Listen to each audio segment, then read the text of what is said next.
யோசிப்பவன்.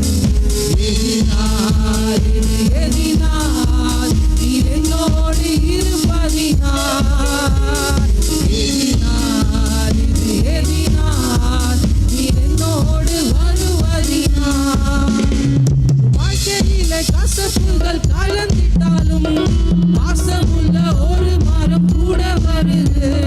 வாழ்க்கையில கசப்புகள் கலந்திட்டாலும் வாசமுள்ள ஒரு மரம் கூட வருது.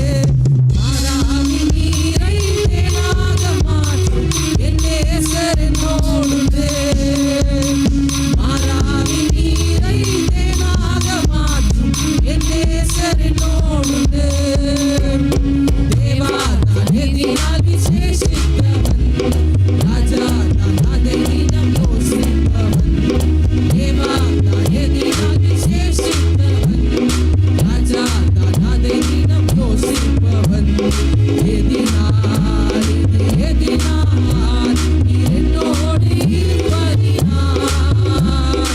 எதினார் இது எதினார் நீர் என்னோடு வருவதினார்.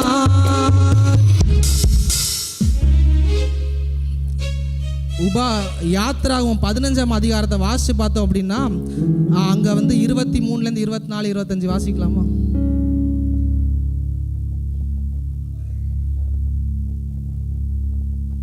அவர்கள் மாராவிலே வந்தபோது மாராவின் தண்ணீர் கசப்பாய் இருந்ததினால் அதை குடிக்க அவர்களுக்கு கூடாதிருந்தது. அதனால் அவ்விடத்துக்கு மாரா என்று பெயரிடப்பட்டது. அப்பொழுது ஜனங்கள் மோசேக்கு விரோதமாய் முறுமுறுத்து என்னத்தை குடிப்போம் என்றார்கள். மோசே கர்த்தரை நோக்கி கூப்பிட்டான். அப்பொழுது கர்த்தர் மோசேக்கு ஒரு மரத்தை காண்பித்தார். அதை அவன் தண்ணீரில் போட்டவுடனே அது மதுரமான தண்ணீர் ஆயிற்று. அவர் அங்கே அவர்களுக்கு ஒரு நியமத்தையும் ஒரு நியாயத்தையும் கட்டளையிட்டு அங்கே அவர்களை சோதித்து அந்த இடத்துல அவங்க கடந்து வந்தப்போ குடிக்கிறது கூட அந்த தண்ணி ஏற்ற தண்ணீரா இல்லை. அந்த தாகம் கொண்ட ஜனம் அங்கே நிற்கிது. அந்த தண்ணீர் ரொம்ப கசப்பாக இருக்குது. அப்போ ஆண்டவர் மோசேக்கு ஒரு கட்டளையை கொடுக்குறாரு. நீ அங்கே ஒரு மரம் இருக்குது, அந்த மரத்தை வெட்டி அந்த தண்ணிக்குள்ளே போடு, அந்த தண்ணி மதுரமாக மாறுன்றார். அதே போல தான் இயேசு கிறிஸ்து தெய்வமாக கொண்ட உங்கள் வாழ்க்கையில் எவ்வளோ பிரச்சனைகள் வந்தாலும் சரி, எவ்வளோ போராட்டங்கள் வந்தாலும் சரி, எவ்வளோ கசப்புகள் இருந்தாலும் சரி, எவ்வளோ இன்னல்கள் இருந்தாலும் சரி, அவர் அங்கே இருக்கும்போது அதெல்லாம் மதுரமாக மாறும். அது எல்லாம் சூப்பராக மாறும். அங்கே ஒன்றுமே இல்லைனாலும் அங்கே ஒரு வழி பிறக்கும். ஸோ அந்த ஸ்டாண்ட்ஸை நம்ம திரும்ப பார்ப்போம்.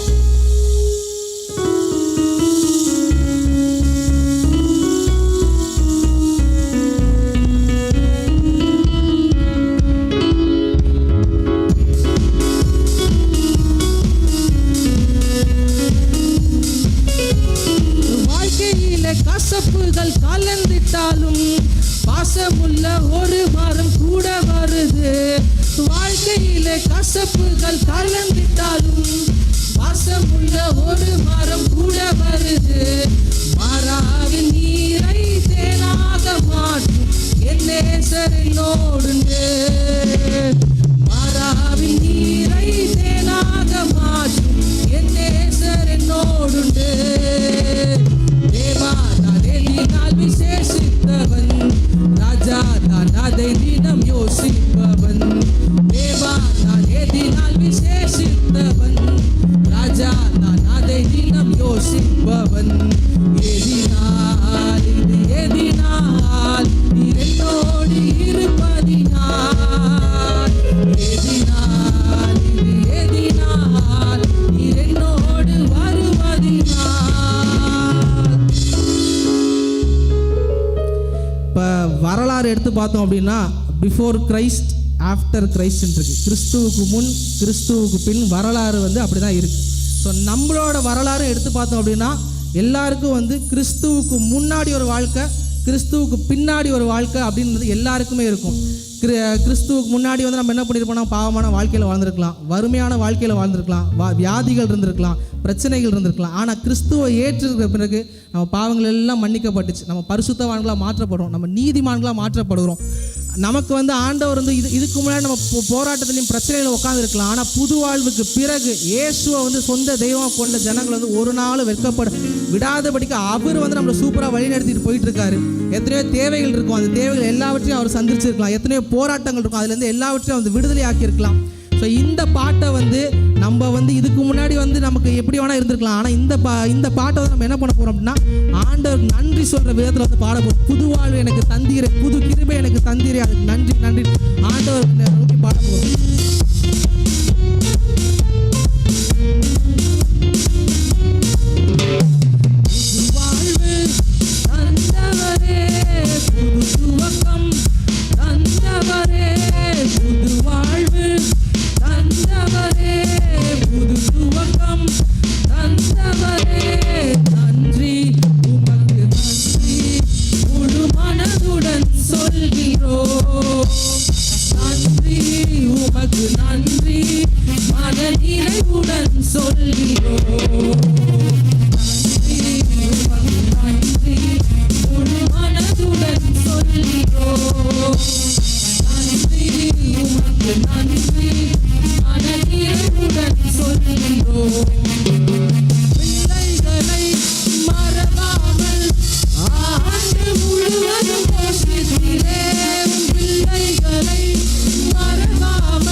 வரும்போது வந்து கண்ணீரோடும் கவலையோடும் கஷ்டத்தோடும் நஷ்டத்தோடும் வந்திருக்கலாம். இந்த ஊருக்கு புதுசாக வந்து நான் என்ன பண்ண போகிறேன், ஏன்னா இங்கே இருக்க ஒரு சில பேர் வந்து இங்கே பிஸ்னஸ்லாம் தொடங்கியிருக்கீங்க. நீங்கள் வந்து கண்ணீரோடு விதைச்சிருக்கலாம். எப்பயோ ஒரு 30 வருஷம் முன்னாடி, 20 வருஷம் முன்னாடி, 5 வருஷம் முன்னாடி, 10 வருஷம் முன்னாடி, எப்படி வேணால் நீங்கள் விதைச்சிருக்கலாம். ஆனால் இன்றைக்கு வந்து ஆண்டவர் வந்து கம்பீரத்தோடு உங்களுக்கு அந்த அறுப்பை காண செஞ்சுருக்காரு. ஸோ அது திரும்ப அந்த ஸ்டான்ஸா வந்து மறுபடியும் பாடுவோமா?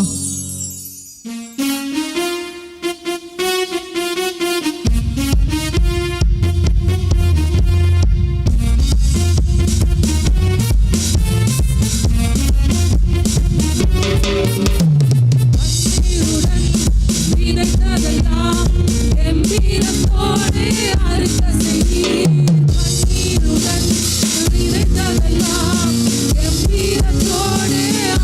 செய்தி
என்னாகமம் டியூட்ரானமி 33:27, 33:27. 33 என்ன தம்பி 33 27, 27. அநாதி தேவனே உனக்கு அடைக்கலம், அவருடைய நித்திய புயங்கள் உனக்கு ஆதாரம். ஓகே, போதும். அவர் உனக்கு முன்னின்று சத்துருக்களை துரத்தி அவர்களை அழித்து போடு என்று கட்டளையிடுவார். ஸோ அநாதி தேவன் எனக்கு அடைக்கலம், அவருடைய நித்திய புயங்கள் எனக்கு ஆதாரம். இன்னைக்கு எத்தனை பேர் அதை வந்து தைரியமாக சொல்ல முடியும்?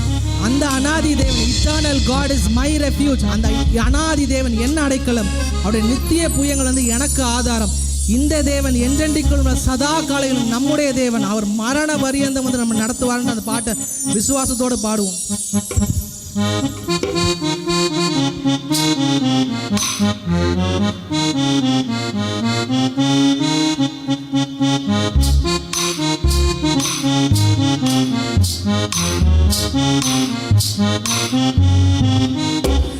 அநாதி தேவன் அடைக்கலமே, அவர் நித்திய புயங்களின் ஆதாரமே.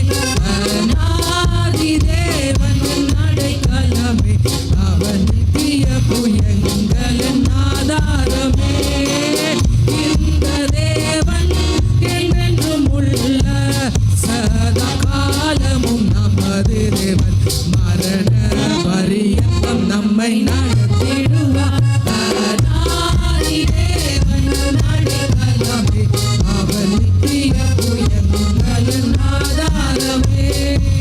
காருண்யத்தாலே இழுத்து கொண்டார் தூய தேவ அன்பே, ஜீவனாந்திரத்தில் நயங்காட்டி என்னை இனிதாய் வருந்தி அழைத்தார். இந்த தேவன் என்றென்றும் உள்ள சதா காலமும் நமது தேவன், மரண பரியந்தம் நம்மை நடத்திடுவார். அநாதி தேவன் அடைக்கலமே, அவர் நித்திய புயங்களின் ஆதாரமே. கானக பாதை காரிருளில் தூய தேவ ஒளியே, அழுகை நிறைந்த பள்ளத்தாக்குகளை அரும் நீரூற்றாய் மாற்றினாரே. இந்த தேவன் என்றென்றும் உள்ள சதா காலமும் நமது தேவன், மரண பரியந்தம் நம்மை நடத்திடுவார். அநாதி தேவன் அடைக்கலமே, அவர் நித்திய புயங்களின் ஆதாரமே. குருவை கூர்ந்து மனதுருகும் தூய தேவ அன்பே, என் சமாதானத்தின் உடன்படிக்கைகளை உண்மையாய் கர்த்தர் காத்துக் கொள்வார். இந்த தேவன் என்றென்றும் உள்ள சதா காலமும் நமது தேவன், மரண பரியந்தம் நம்மை நடத்தி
சதா காலம் நம்முடைய தேவனா இருக்கிறதுனால நம்ம ஒன்றுக்கும் கவலைப்படவும் தேவையில்லை, ஒன்றுக்கும் பயப்படவும் தேவையில்லை, ஒன்றை குறிச்சும் வருத்தப்படவும் தேவையில்லை. அவர் நம்மளை நித்தியத்தில் சேர்க்க வல்லவராக இருக்கார். அவர் நம்ம குறைவுகளை நிறைவாக்குறதுக்கு வல்லவராக இருக்கார். அவர் நம்மளோட பிரச்சனையிலிருந்து, போராட்டத்திலிருந்து, வியாதியிலிருந்து நம்மளை விடுதலையாக்குறதுக்கு அவர் வல்லவராக இருக்கிறார். வாழ்க்கையில இருள்ல இருந்தோம் அப்படின்னா அந்த இருளிலிருந்து வெளிச்சத்துக்கு கொண்டு வரதுக்கு அவர் வல்லவராக இருக்கார். வறண்டு வறட்சியா இருக்கிற ஒரு வாழ்க்கை இருக்கு அப்படின்னா அதை செழிப்பா மாத்துறதுக்கு அவராலே முடியும். அந்த இடத்துல ஒரு வழியை உண்டு பண்ண அவராலே முடியும். இந்த தேவனை என்றென்றைக்கும் சதா காலங்கள் நம்முடைய தேவனா இருக்கிறனால நம்ம ஒன்றையும் கொஞ்சம் கவலைப்பட தேவையில்லை. அவரே நம்ம வழி நடத்துவார். மகா இறக்கமுள்ள நல்ல தகப்பனே, இந்த நல்ல ஆராதனை வேளையிலும் முழு இருதயத்தோட ஆராதிக்க செய்த கிருபைக்காக நன்றி ஏசப்பா. இப்போதும் கூட இந்த ஆராதனை வேலையில் இருக்க மீதியா இருக்கிற ஒவ்வொரு வேலைகளும் நம்ம கரத்தில் ஒப்பு கொடுத்து ஜெபிக்கிறோம். நீர் தாமே நடத்த முடியாது ஜெபிக்கிறோம் இயேசுவின் மூலம் பிதாவே, ஆமென்.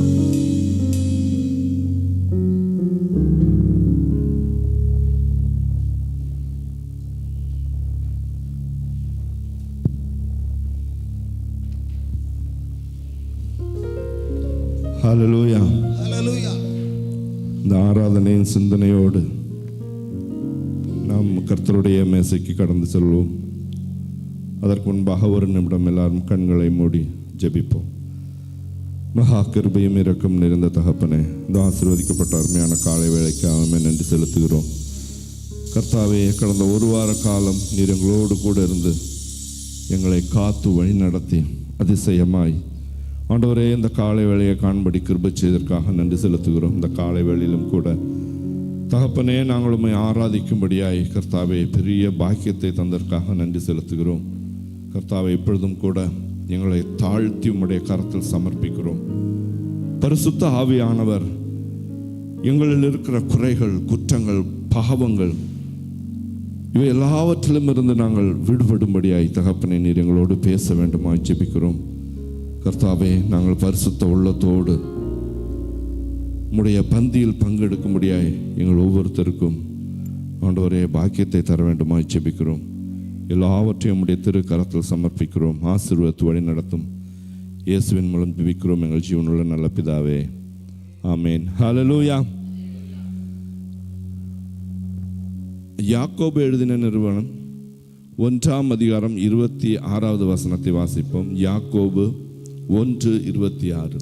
உங்களில் ஒருவன் தன் நாவை அடக்காமல் தன் இருதயத்தை வஞ்சித்து தன்னை தேவபக்தி உள்ளவன் என்று எண்ணினால் அவனுடைய தேவபக்தி வீணாய் இருக்கும். ஆமென். நன்றாக கவனிக்கவும்.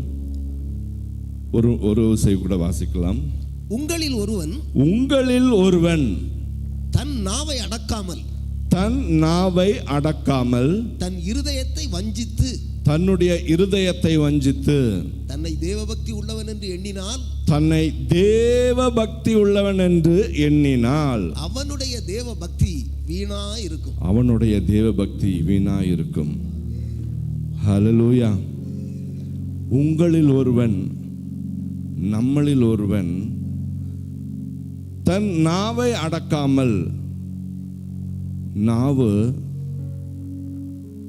ஒரு உடைந்த டேம்ல இருந்து தண்ணி எப்படி வருமோ அது யாருக்குமே அடங்காமல், யாராலையும் கட்டுப்படுத்த முடியாமல் எப்படி அந்த தண்ணி போகுமோ அந்த மாதிரி நம்முடைய நாவு ஒரு கட்டுப்பாடும் இல்லாமல் அது அதனுடைய வேலையை செய்து கொண்டிருக்கும். அதை நாம் அடக்காமல் தன் இருதயத்தை வஞ்சித்து தன்னை தேவ பக்தி உள்ளவன் என்று எண்ணினால். தேவ பக்தி இல்லாதவர்கள் யாராவது இருக்கிறோமா? தேவ பக்தி இல்லைன்னா யாருமே சபைக்கு வர மாட்டோம், அப்படிதானே? ஆண்டவர் மேலே பக்தி இருக்கிறதுனால தான் சபைக்கு வருகிறோம். நாம் எல்லாரோடும் பேசக்கூடிய வசனம் தேவ பக்தி உள்ளவன் என்று எண்ணினால் அவனுடைய தேவ பக்தி வீணாயிருக்கும். நம்முடைய நாவை அடக்காமல் நம் விருப்பப்படி நாம் பேசிக்கொண்டு நாவு பேசுகிற எல்லாவற்றையும் பேசி நாம் தேவபக்தி உள்ளவன் என்று நம்மை நினைத்து கொண்டோம் என்றால் அது வீணாயிருக்கும்.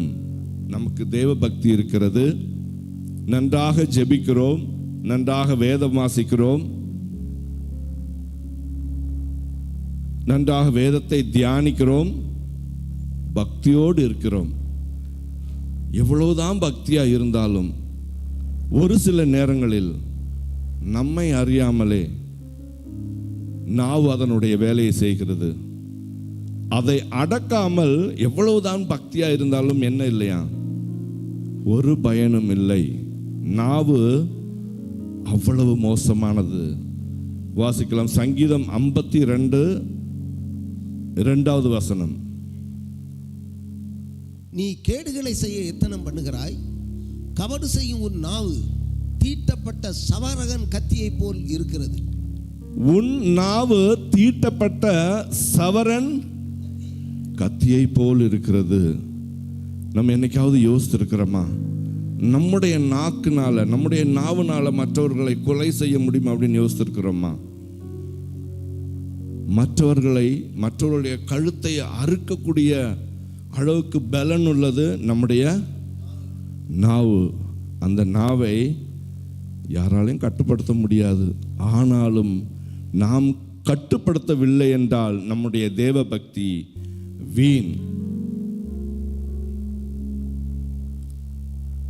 யாக்கோபு 3வது அதிகாரம் 4 முதல் 10 வரை வசனங்களை வாசிப்போம். யாக்கோபு 3:4 முதல் 10 வரை. கப்பல்களையும் பாருங்கள், அவைகள் மகா பெரியவைகளாயிருந்தாலும் கடுங்காற்றுகளால் அடிபட்டாலும் அவைகளை நடத்துகிறவன் போகும்படி யோசிக்கும் இடம் எதுவோ அவ்விடத்திற்கு நேராக மிகவும் சிறிதான சுக்கானாலே திருப்பப்படும். அதாவது பெரிய கப்பல், எவ்வளவு பெரிய கப்பலாக இருந்தாலும் சரி, அது தன்னுடைய நிலையை விட்டு மாறினால் அதோடைய வழியை சரி பண்ணுவதற்கு எதுதான் பயன்படுத்துதான்? சுக்கானா ரொம்ப சின்னதாக இருக்கும். அந்த கப்பலுக்கு அதுக்கும் சம்மந்தமே இருக்காது, அவ்வளவு சின்னதாக இருக்கும். அவ்வளவு பெரிய கப்பலையே ஒரு சுக்கான் நேர்படுத்துவது போல, சரிப்படுத்துவது போல, வழி நடத்துவது போல. அடுத்த வசனம்.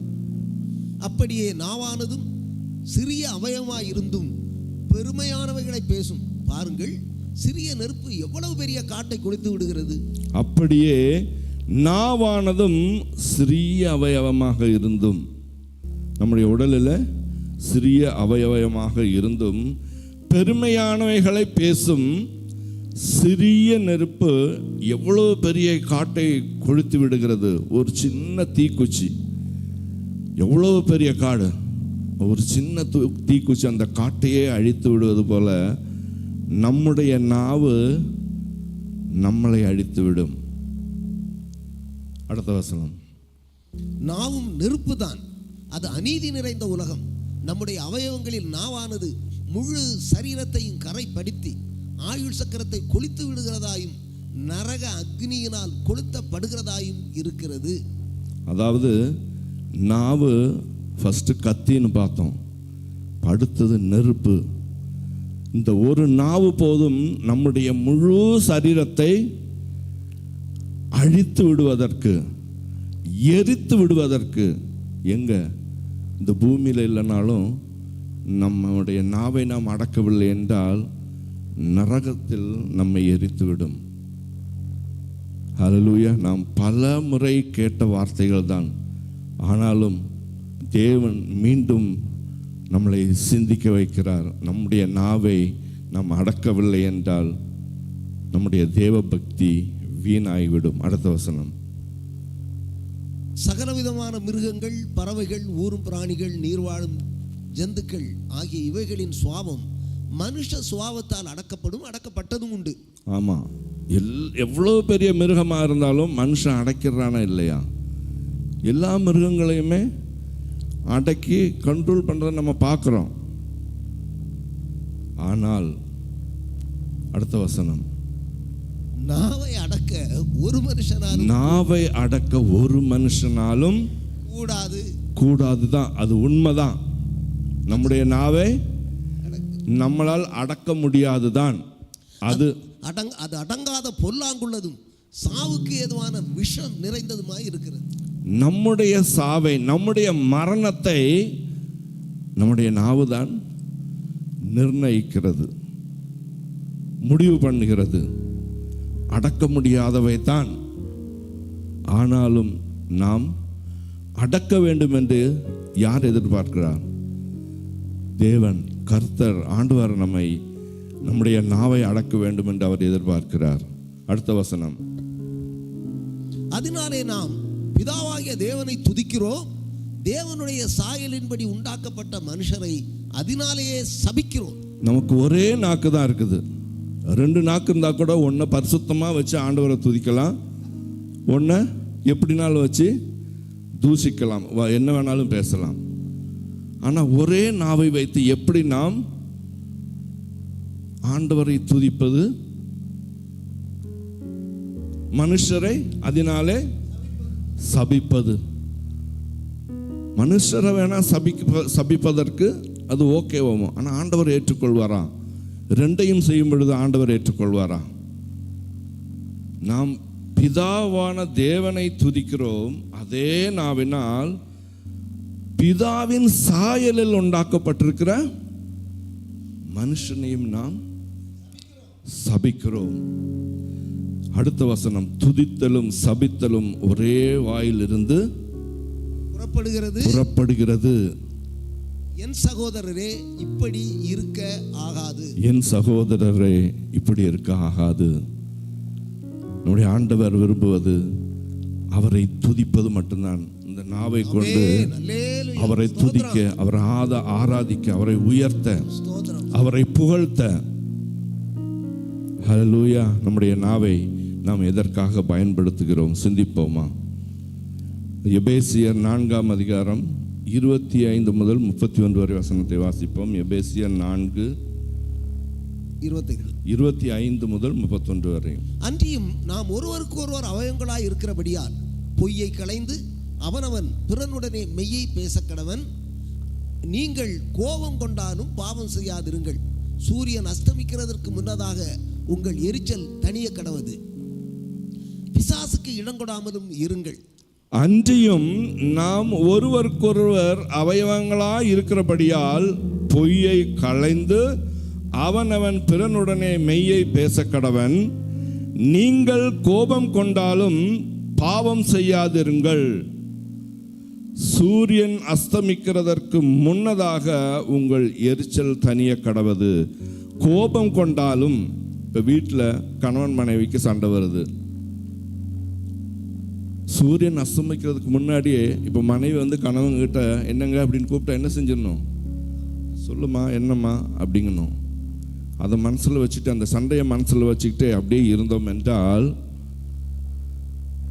ஒன்றுமில்லை, பிசாசுக்கு இடம் கொடுக்கிறோம். நாம் கோபம் கொள்ளும் பொழுது நம்மை நாமே அடக்கி கொள்ளவில்லை என்றால் யாருக்கு இடம் கொடுக்கிறோமா? பிசாசுக்கு. அவன் நமக்கு வெளியில காத்துக்கிட்டு இருக்கிறான். எப்போ அவன் இருதயத்திற்குள்ள போகலாம் அப்படின்னு சொல்லி காத்துக்கிட்டு இருக்கிறான். பிசாசு வந்து நம்மளை கோபப்படுத்துறது இல்லை. தயவு செய்து பிசாசு தான் என்ன கோபப்படுத்துறான்னு யாரும் சொல்லாதீங்க. நாம் கோபப்படும் பொழுதுதான் பிசாசானவன் நம்ம இருதயத்திற்குள், அதுக்கப்புறம் நடக்கிறதெல்லாம் பிசாசோட வேலையாக தான் இருக்கும். இப்போ முதல் யார் பிசாசுக்கு இடத்தை கொடுப்பது? நம்ம தான். கோபம் கொண்டாலும் நம்மை காத்து கொள்ள வேண்டும். அந்த கோபத்தை அடக்கி கொள்ள வேண்டும். கோபம் வந்ததற்கு பின்பு நமக்கு தோன்றதை எல்லாத்தையும் செஞ்சிட்டோம் அப்படின்னா கீழே வாசிப்போம், என்னென்ன நடக்குதுன்னு பார்ப்போம். அடுத்தது. திருடுகிறவன் இனி திருடாமல் குறைச்சல் உள்ளவனுக்கு கொடுக்கத்தக்கதாக தனக்கு உண்டாயிருக்கும்படி தன் கைகளினால் நலமான வேலை செய்து பிரயாசப்பட கடவன். தன் கைகளினால் நலமானதை செய்து, அவங்களுக்கு ஒவ்வொரு வேலையை கொடுத்துருக்குறாங்க. அவங்கவுங்க வேலையை மட்டும் நம்ம பார்த்தா போதும் என்று வேதம் சொல்கிறது. அடுத்தது. கெட்ட வார்த்தை ஒன்று உங்கள் வாயிலிருந்து புறப்பட வேண்டாம். பக்தி விருத்திக்கு ஏதுவான நல்ல வார்த்தை உண்டானால் அதை கேட்கிறவர்களுக்கு பிரயோஜனம் உண்டாகும்படி பேசுங்கள். கெட்ட வார்த்தைன்னா நம்ம என்ன நினைச்சிட்டு இருக்கோம்? அசிங்கமான வார்த்தை இருக்குது இல்ல, அதைத்தான் நம்ம நினைச்சிட்டு இருக்கிறோம். கெட்ட வார்த்தை என்பது அது மட்டுமல்ல.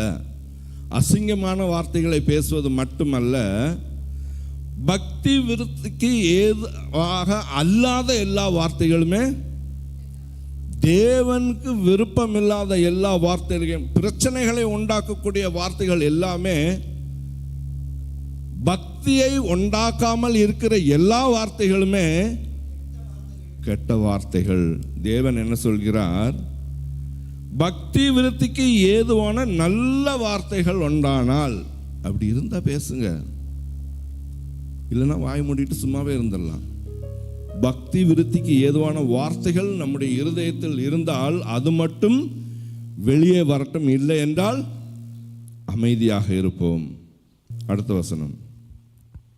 அன்றியும் நீங்கள் மீட்கப்படும் நாளுக்கென்று முத்திரையாக பெற்ற தேவனுடைய பரிசுத்த ஆவியை துக்கப்படுத்தாது இருங்கள். ஆமென். முதலாவது, கோபம் வந்தால் நாம் யாருக்கு இடம் கொடுக்கிறோம்? பிசாசுக்கு இடம் கொடுக்கிறோம். அந்த கோபத்தோடே நம்முடைய நாவை கட்டுப்படுத்தாமல் நம்ம அப்படியே கண்டினியூ பண்ணோம் என்றால் அடுத்து என்ன ஆகிறது? மீட்கப்படும் நாளுக்கென்று நமக்கு ஒரு முத்திரையை தந்திருக்கிறார். அதுதான் என்னது? பரிசுத்த ஆவியானவர். அந்த பரிசுத்த ஆவியானவர் நமக்குள்ளே இருந்து என்ன செய்கிறார்? இவன் எதுக்கு இப்படி பண்றான்? இவனுடைய காரியத்தை எல்லாம் நம்ம பார்த்துக்கிட்டு இருக்கிறோமே, இவனுடைய தேவைகள் எல்லாம் நம்ம சந்திச்சுக்கிட்டு இருக்கிறோமே, இவனை நம்ம பாதுகாக்கிறோமே, இப்படி இருந்தும் ஏன் இவன் இப்படி பிசாசுக்கு இடம் கொடுக்கிறான்? அவனுடைய அவ்விருப்பத்தின்படி நடந்து, அவனுடைய தோணுதலின்படி நடந்து ஏன் இவன் இப்படி செய்கிறான் என்று யாரு துக்கப்படுவா? பரிசுத்த ஆவியானவர் துக்கப்பட்டால் ஒன்றும் செய்ய மாட்டார். நம்மளால் ஒண்ணுமே பண்ண முடியாது. நம்மளை விட்டு விலகி போய்விடுவார். மீட்கப்படும் நாளுக்கு என்று தந்த அந்த முத்திரையான ஆவி நம்மளை விட்டு போய்விடும். ஹல்லேலூயா. அடுத்த வசனம். சகலவிதமான கசப்பும் கோபமும் மூர்க்கமும் கூக்குரலும் தூஷணமும் மற்ற எந்த துர்க்குணமும் உங்களை விட்டு நீங்க கடவுது. இவை எல்லாவற்றையும், இந்த கோபம் வரும்போது இவை எல்லாம் நமக்குள் இருக்கும். இவை எல்லாவற்றையும் விட்டு நாம் என்ன செய்ய வேண்டும்? நீங்க வேண்டும். பிசாசு நமக்குள் வராமல் இருப்பதற்கும், பரிசுத்த ஆவியானவர் கவலைப்பட்டு நம்மளை விட்டு போகாமல் இருப்பதற்கும் நாம் இவற்றை எல்லாம் விட்டு விலக வேண்டும். நீதிமொழிகள் 21:23 வசனத்தை வாசிக்கும். நீதிமொழிகள் 21:23.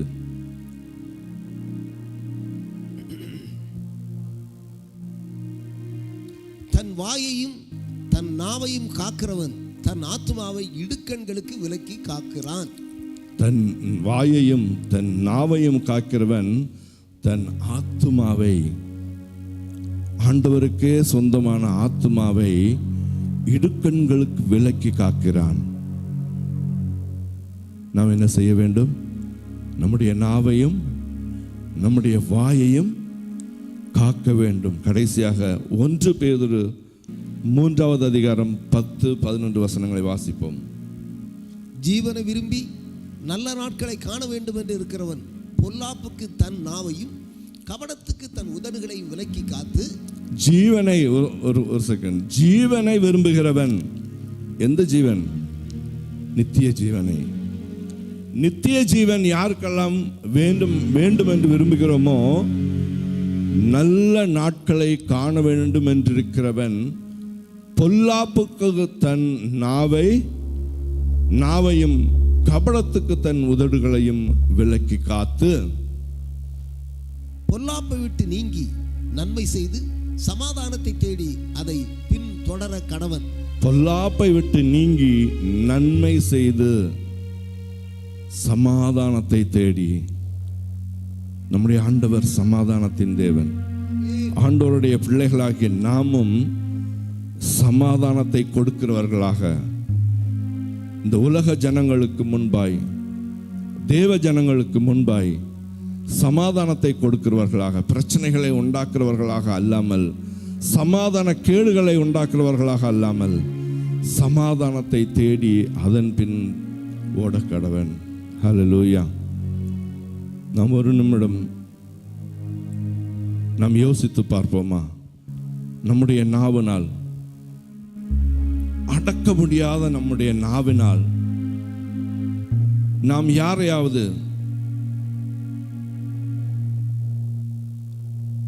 கவலைப்படும்படியாய், துக்கப்படும்படியாய், விசேஷமாய் நம்முடைய ஆவியானவர் துக்கப்படும்படியாய் நாம் நம்முடைய நாவை பயன்படுத்தி இருக்கிறோமா?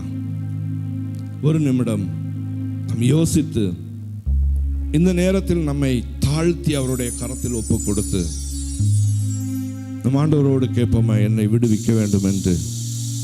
பரிசுத்த ஆவியானவர் எப்பொழுதும் நம்மளோடு கூட இருக்கிறார். அந்த பரிசுத்த ஆவியானவர் எப்பொழுதும் நம் நாவை காக்க வேண்டும் என்று அவரிடத்தில் நாம் கேட்போமா? ஹல்லேலூயா, ஸ்தோத்திரம் ஆண்டவரே, ஸ்தோத்திரம் ஸ்தோத்திரம். அப்பா, அடக்க முடியாத நாவை தகப்பனே நாங்கள் கட்டுப்படுத்தும்படியாய் பரிசுத்த ஆவியானவர் எங்கள் வாய்க்கு காவல் இருக்க வேண்டுமாய் ஜெபிக்கிறோம் தகப்பனே. ஆண்டவரே, உமக்கு விரோதமாக நாங்கள் யாரோடாவது ஏதாவது வார்த்தைகள் பேசியிருந்தால் தகப்பனே எங்களை தாழ்த்தி உம்முடைய கரத்தில் சமர்ப்பிக்கிறோம். ஒரு விசை கூட உம்முடைய பரிசுத்த இரத்தத்தை எங்கள் மேல் ஊற்றி எங்களை பரிசுத்தப்படுத்த வேண்டுமாய் ஜெபிக்கிறோம் தகப்பனே. ஆரோக்கியம் உள்ள நாவு ஜீவ விருட்சம் என்று சொன்ன உம்முடைய வசனத்தின்படி எங்களுடைய நாவுகளை நாங்கள் அடக்கி, எங்களுடைய நாவுகளை நாங்கள் கட்டுப்படுத்தி ஆரோக்கியம் உள்ள நாவாக மாற்றும்படியாய், ஜீவ விருட்சம் உள்ள நாவுகளாய் எங்கள் நாவுகளை நாங்கள் அடக்கி கொள்ளும்படியாய், காத்து கொள்ளும்படியாய் தகப்பனே நீர் எங்களை வழி நடத்த வேண்டுமாய் ஜெபிக்கிறோம். ராஜா, யாரையாவது எங்களுடைய வார்த்தைகள் மூலம் நாங்கள் புண்படுத்தி இருந்தால் தகப்பனே இந்த நேரத்தில் உம்முடைய கரத்தில் எங்களை சமர்ப்பிக்கிறோம்.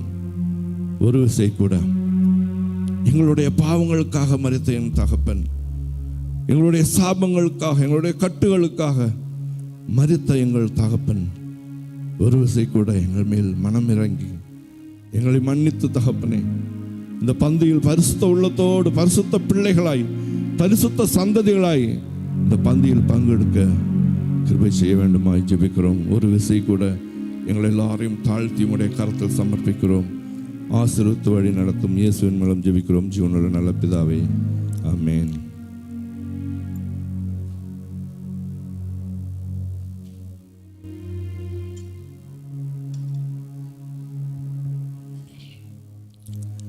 கர்த்தராகிய இயேசு கிறிஸ்து காட்டி கொடுக்கப்பட்ட அன்று ராத்திரியில் அப்பத்தை எடுத்து அதை பிட்டு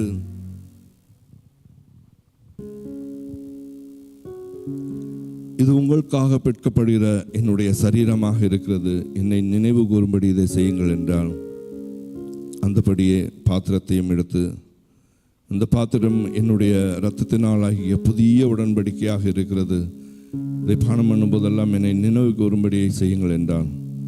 கிறிஸ்துவுக்குள் பிரியமானவர்களே, ஆண்டவராகிய இயேசு கிறிஸ்துவை சொந்த இரட்சகராக ஏற்றுக்கொண்டு அவருக்கு கீழ்ப்படிந்து தன்னைத்தானே பரிசோதித்து தயாராக இருக்கிற ஒவ்வொருத்தரும் எழுந்து நின்று நம்ம எல்லாரும் இதில் ஒன்றாக பங்கு பெறுவோம். கர்த்தர் நம்ம ஒவ்வொருத்தரையும் ஆசீர்வதிப்பாராக.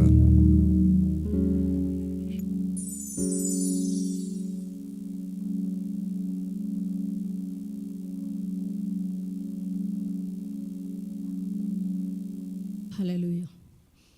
கல்வாரியின் கருணையிதே காயங்களில் காணுதே,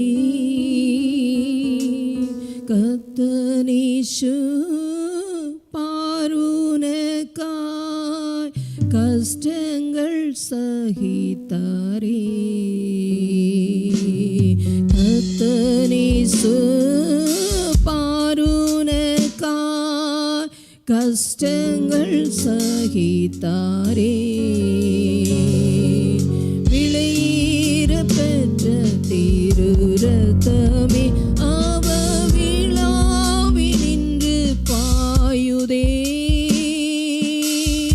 விளையீர பெற்ற திரு ரத்தமே அவர் விழாவினின்று பாயுதே, விளையீர பெற்றோனாய் நம்மை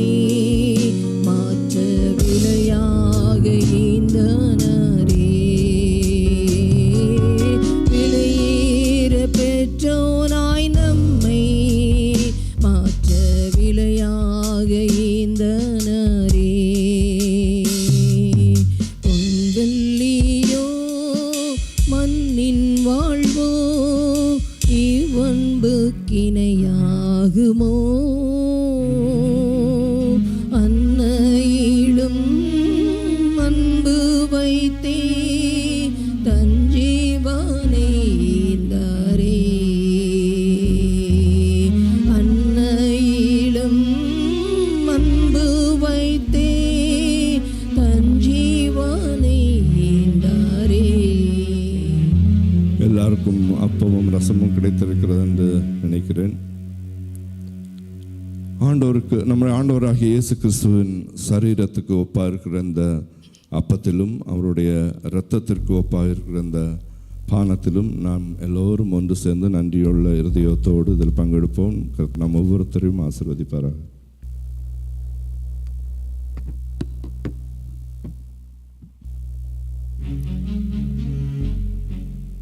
விளையேற பெற்ற திரு இரத்தமே அவர் விழாவினின்று பாயுதே.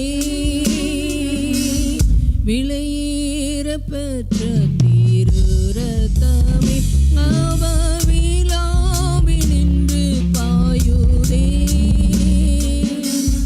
விளையேற பெற்றோனாய் நம்மை மாற்ற விலையாக ஈந்தனரே.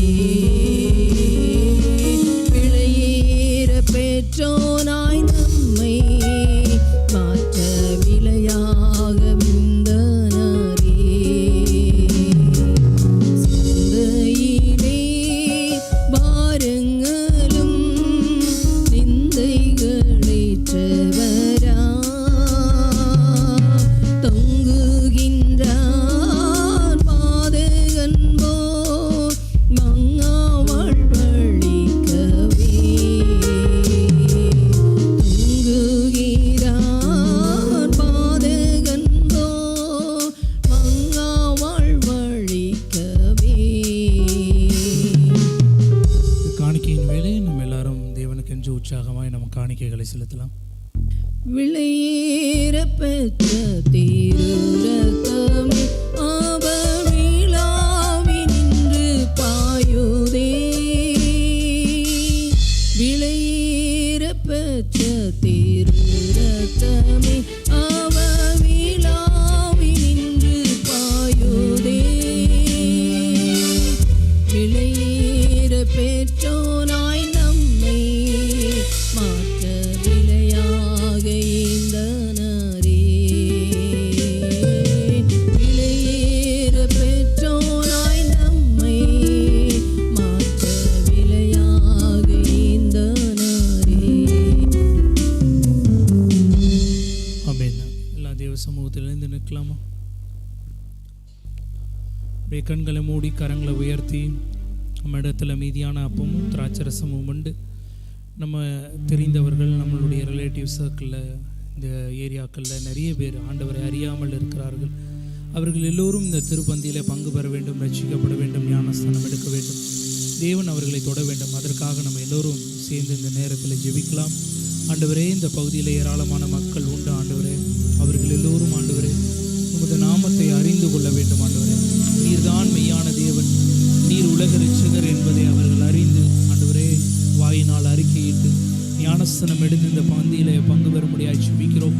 அதே போல எங்களுடைய உற்றார் உறவினர்கள் எத்தனையோ பேர் ஆண்டவரே உம்மை அறியாமல் இருக்கிறார்கள். அவர்கள் எல்லோரும் ஆண்டவரை உம்மை அறிந்து கொள்ளும்படியாக நாங்கள் வாஞ்சிக்கிறோம்.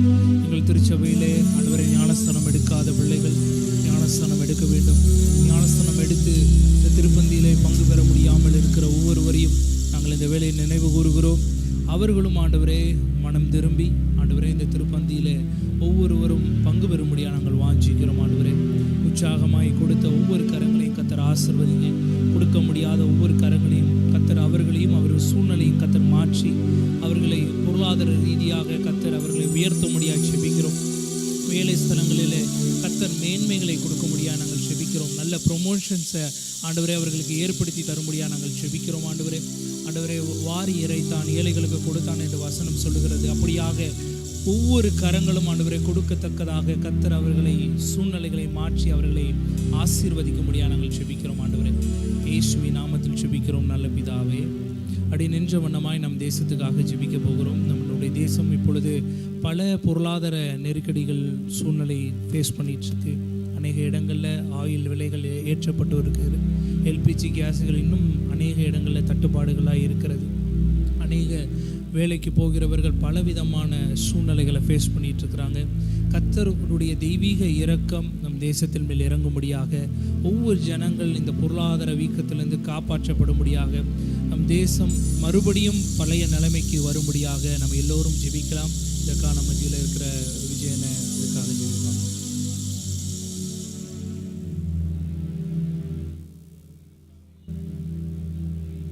நீங்கள் கண்டறினதுக்காக நன்றி ஆண்டவரே. எங்கள் ஆண்டவரே, ஒவ்வொரு தேசத்துலேயும் நீங்கள் ஒவ்வொரு ஸ்டேட்லேயும் நீங்கள் செஞ்சு கொண்டு வருகிற மாற்றத்துக்காக நன்றி ஆண்டவரே. எங்கள் எல்லைகளில் சமாதானம் உண்டாயிருக்கும்படிக்கு இந்த வேளையில் நாங்கள் ஜபிக்கிறோம் அப்பா. அப்பா தகப்பனே, பஞ்சமோ பற்றாக்குறையோ ஒன்று முன்னை சேதப்படுத்தாதுன்னு நீங்கள் சொல்லியிருக்கிறீங்க ஆண்டவரே. தேசத்தில் காணப்படுகிற இந்த சூழ்நிலையை ஆண்டவரே அப்பா தகப்பனே, உமக்கு நேராக இவைகள் திரும்பும்படிக்கு நீங்கள் செய்ய வேண்டுமாய் நாங்கள் ஜபிக்கிறோம். இந்த வேளையில் ஆண்டவரே, அநேகர் உண்மை ஏற்றுக்கொள்ளுகிற வேலையாகவும் அற்புதங்களும் அடையாளங்களும் நடக்கக்கூடிய வேலைகளாகவும் ஆண்டவரே, சுச்சுவேஷன் சூழ்நிலைகள் எப்படி இருந்தாலும், என்ன வேலை கச்சா வேலை என்ன மாற்றம் இருந்தாலும் ஆண்டவரே, உம்மிடத்தில் எல்லாரும் திரும்பும்படிக்கு ஆண்டவரே சகலமும் சாதகமாக மாறட்டும் கர்த்தாவே. இந்த வேளையில் ஆண்டவரே, பாதாளத்தின் வாசல்கள் சபையை மேற்கொள்ளாதுங்கிற வார்த்தையை நாங்கள் நினைவு கூறுகிறோம் கர்த்தாவே. எந்த பஞ்சமோ பற்றாக்குறையோ உலகத்தில் இருந்தாலும் உங்கள் சபையை ஆண்டவரே அவைகள் தொடாதுங்கிறத நாங்கள் நம்புகிறோம். ஆனாலும் ஆண்டவரே, சுற்றி இருக்கிற எல்லா ஜனங்களுக்காக உருவசை கூட வர்றோம் ஆண்டவரே. ஆண்டவரே, இருக்க ஆண்டவரே பாவர்ட்டி லைன் ஆண்டவரே அதிகரிச்சுக்கிட்டே இருக்குது. இவங்க எல்லாருடைய தேவைகளும் சந்திக்கப்படும்படிக்கு ஆண்டவரே, ராஜ்யத்தை ஆளுகிற தலைவர்கள் ஆண்டவரே நல்ல தீர்மானங்களை எடுக்கும்படிக்கு நாங்கள் சொல்லிக்கிறோம்ப்பா. ஆண்டவரே, நீரே ராஜாக்களை தேர்ந்தெடுத்திருக்கிறீர். ராஜாக்களை தள்ளி ராஜாக்களை உருவாக்குகிறவர் நீர் ஆண்டவரே. நீர் நல்ல மாற்றங்களை எல்லா ஸ்டேட்லையும் நீங்கள் கொண்டு வர வேண்டுமாய் நாங்கள் ஜெபிக்கிறோம். விசேஷமாக யூபிக்காக உங்கள் சமூகத்தில் வருகிற ஆண்டவரே, உங்கள் ஆளுகை ஆண்டவரே அந்த மத்திய தேசத்தில் ஆண்டவரே உண்டாக வேண்டுமாய் நாங்கள் ஜெபிக்கிறோம். அங்கு இந்திய தேசத்துக்கு விரோதமாய் செய்யப்படுகிற வானமண்டலங்களில் காணப்படுகிற எல்லா பொல்லாத ஆவிகளுக்கு விரோதமாய் இயேசுவின் நாமத்தில் நாங்கள் வருகிறோம். அப்பா தகப்பனே, உங்கள் வார்த்தைக்கு கீழ்ப்படிந்து பிசாசானவனை நாங்கள் எதிர்த்து நிற்கிறோம் ஆண்டவரே. இந்த தேசத்தை விட்டு பிசாசானவன் ஓடி போகும்படிக்கு செய்ய இயேசுவின் நாமத்தில் ஜெபிக்கிறேன் கர்த்தாவே. ஆமென், ஆமென். கரங்களை தட்டி ஆண்டவருக்கு நன்றிகளை செலுத்தலாமா? அமரலாம். ஹல்லேலூயா. நல்ல சத்தமாக கரங்களை உயர்த்தி சொல்லுங்க. சந்தோஷமா இருக்கீங்களா? பக்கத்தில் கரங்களை கொடுத்து நம்பி பேர் தான் இருக்கிறோம். சந்தோஷமா இருக்கீங்களா கேளுங்க. இந்த வாரத்தில் பிறந்தநாள் திருமண நாள் யாராவது கொண்டாடுற இருக்கிறீங்கன்னா உங்கள் இயற்கையிலேருந்து எழுந்திருக்குமாறு கேட்டுக்கொள்ளப்படுகிறோம். உங்களை வரவேற்க வாழ்த்த விரும்புகிறோம். ஜீவிதாவா இல்லையா? கையெழுத்துக்கூடாது. ஓகே, சரி. அஸ்யூஷுவல் அனௌன்ஸ்மெண்ட் தான். நமக்கு கேர்சல் ஒவ்வொரு ஏரியாவில் நமக்கு நடந்துட்டுருக்கு. அந்தந்த பகுதியில் இருக்கிற விசுவாச பிள்ளைகள் தயவு செய்து அந்தந்த கேர்சலில் பங்கு பெறுமாறு நாங்கள் கேட்டுக்கொள்கிறோம். வெள்ளிக்கிழமை நமக்கு ஃபாஸ்டிங் ப்ரேயர் இங்கே நடந்துட்டுருக்கு. ஸோ ஃப்ரீயாக இருக்கிறவங்க, அவைலபிலிட்டியாக இருக்கிறவங்க வந்து அதில் கலந்து கொள்ளுமாறு கேட்டுக்கொள்ளப்படுகிறோம். சர்ச் முடிஞ்சோன்னா நமக்கு பரிபூர்ண ஜீவன் கிளாஸ் இருக்குது. ஸோ அதில் பங்கு பெறுகிறவர் எல்லோரும் அதில் அட்டன் பண்ணுமாறு கேட்டுக்கொள்ளப்படுகிறது. அப்பொழுது தேவ வார்த்தையை நம்ம கேட்க போகிறோம். கரங்களை தட்டி உற்சாகமாக நம்ம பாஷ வரவேற்போம். தேவ வார்த்தையை நம்மளோட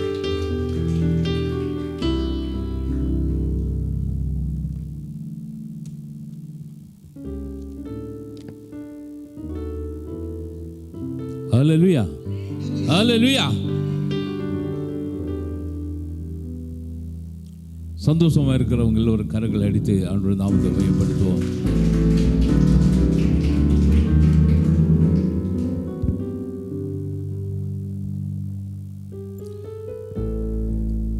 நாம் எல்லோரும் இந்த பட்டணத்தில் நாம் வாழ்ந்து கொண்டிருக்கிறோம். ஆண்டவர் என்னை இந்த பட்டணத்தில் வைத்திருக்கிறார் என்று சொல்லக்கூடியவங்க எல்லோரும் இந்த கரங்களை உயர்த்தி ஆண்டவருக்கு நன்றி செலுத்துவோம். ஆண்டவர் கொண்டு வந்திருக்கிறாரா அல்லது நம்ம எதேச்சையாக நம்ம வந்தோமா?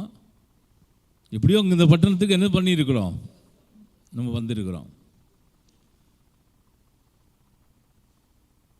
நம்மளே இந்த பட்டணத்தில் ஆண்டவர் கொண்டு வந்திருக்கிறார் என்றால் நம்ம இந்த இடத்துல இன்னைக்கு இந்த ஊரில் இருக்கிறோன்னு சொன்னால் ஆண்டவரை குறித்து, ஆண்டவர் நம்மளை குறித்து ஒரு பெரிய ஒரு திட்டம் உண்டு, ஆண்டவருக்கு ஒரு சித்தம் உண்டு. எத்தனை பேருக்கு அதை பற்றி தெரியும்?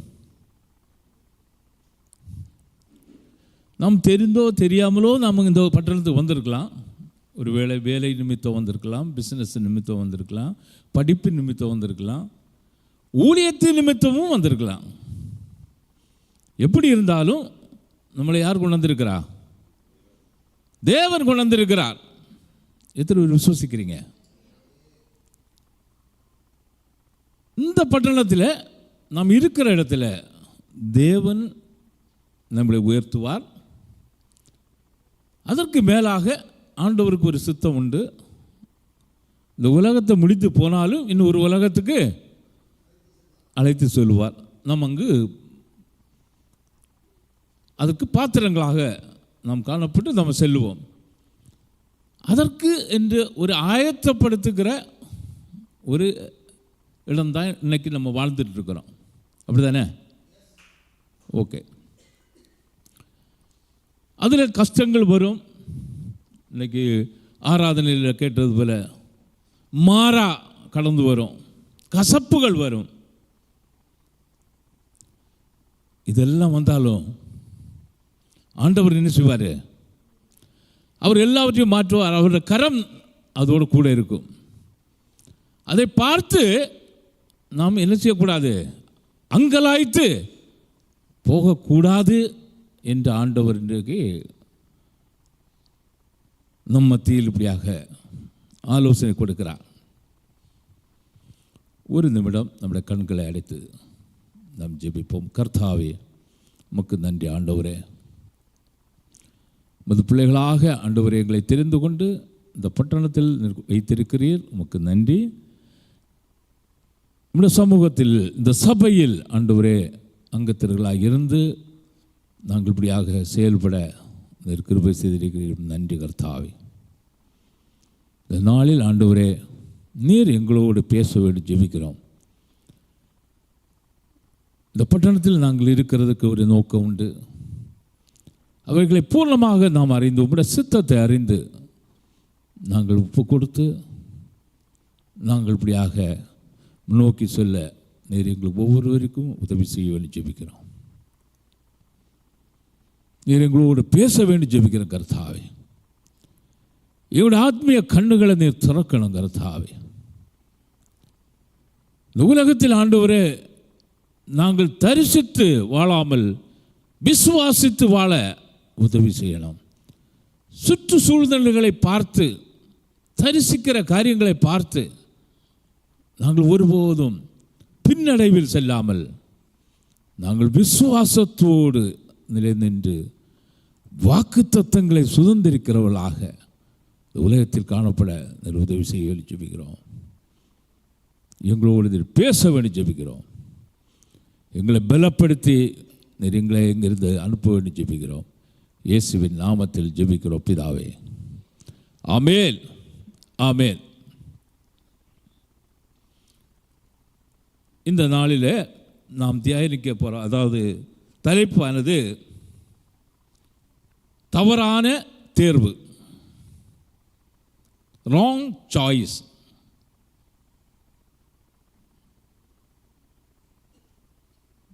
இந்த தலைப்பில் இன்றைக்கி நம்ம பார்க்க போகிறோம்.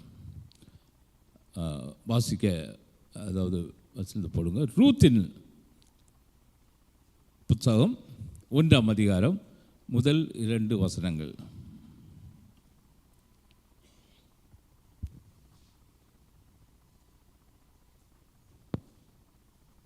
நியாயாதிபதிகள் நியாயம் விசாரித்து வரும் நாட்களில் தேசத்திலே பஞ்சம் உண்டாயிற்று. அப்பொழுது யூதாவில் உள்ள பெத்லெகேம் ஓரான் ஆகிய ஒரு மனுஷன் தன் மனைவியோடும் 2 குமாரரோடும் கூட மோவாப் தேசத்திலே போய் சஞ்சரித்தான். அந்த மனுஷனுடைய பேர் எலிமெலேக்கு, அவன் மனைவியின் பெயர் நகோமி. அவனுடைய 2 குமாரரில் ஒருவன் பேர் மக்லோன், மற்றொருவன் பேர் கிலியோன். யூதாவில் உள்ள பெத்லெகேம் ஊராகிய எப்ராத்தியராகிய அவர்கள் மோவாப் தேசத்திற்கு போய் அங்கே இருந்து விட்டார்கள். ஆமென். இங்கே பார்த்தோம் என்றால் இது எல்லாருக்கும் தெரிந்ததான ஒரு சரித்திரம். ரூத்தின், அதாவது புஸ்தகத்தில் கொடுக்கப்பட்டிருக்கிறதான உண்டு. நியாயாதிபதிகளின் 1வது வசனம். நியாயாதிபதிகளின் காலத்தில், ஒரு காலத்தில் இஸ்ரவேல் ஜனங்களை யார் நியாயம் விசாரித்து கொண்டிருந்தார்கள் என்றால் நியாயாதிபதிகள். அன்னைக்கு யார் இல்லை? ராஜாக்கள் இல்லை. அங்கு ஒரு மனிதர் இருந்தார். அவருடைய பேர் 1ஆம் வசனத்தை போடுவாங்க.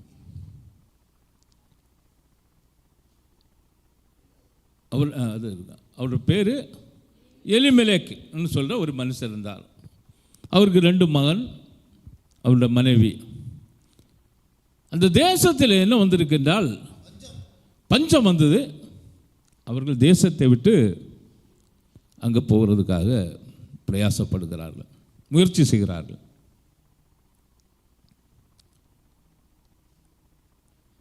நியாயாதிபதிகளின் நாட்களில், அதாவது நியாயாதிபதியின் புஸ்தகத்தில் நம்ம பார்த்தோம்னு சொன்னால், அந்த நாட்களில் ராஜாக்கள் இல்லாதனால யார் இவர்களை நியாயம் விசாரித்து கொண்டிருந்தவர்கள் சில நியாயாதிபதிகளை ஆண்டவர் எழுப்பியிருந்தார்.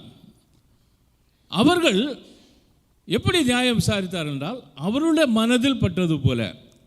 ஒன்று போடுங்க, நியாயாதிபதிகளின் புஸ்தகம் 17ஆம் அதிகாரம் 6ஆம் வசனத்தை. நியாயாதிபதிகள் 17:6.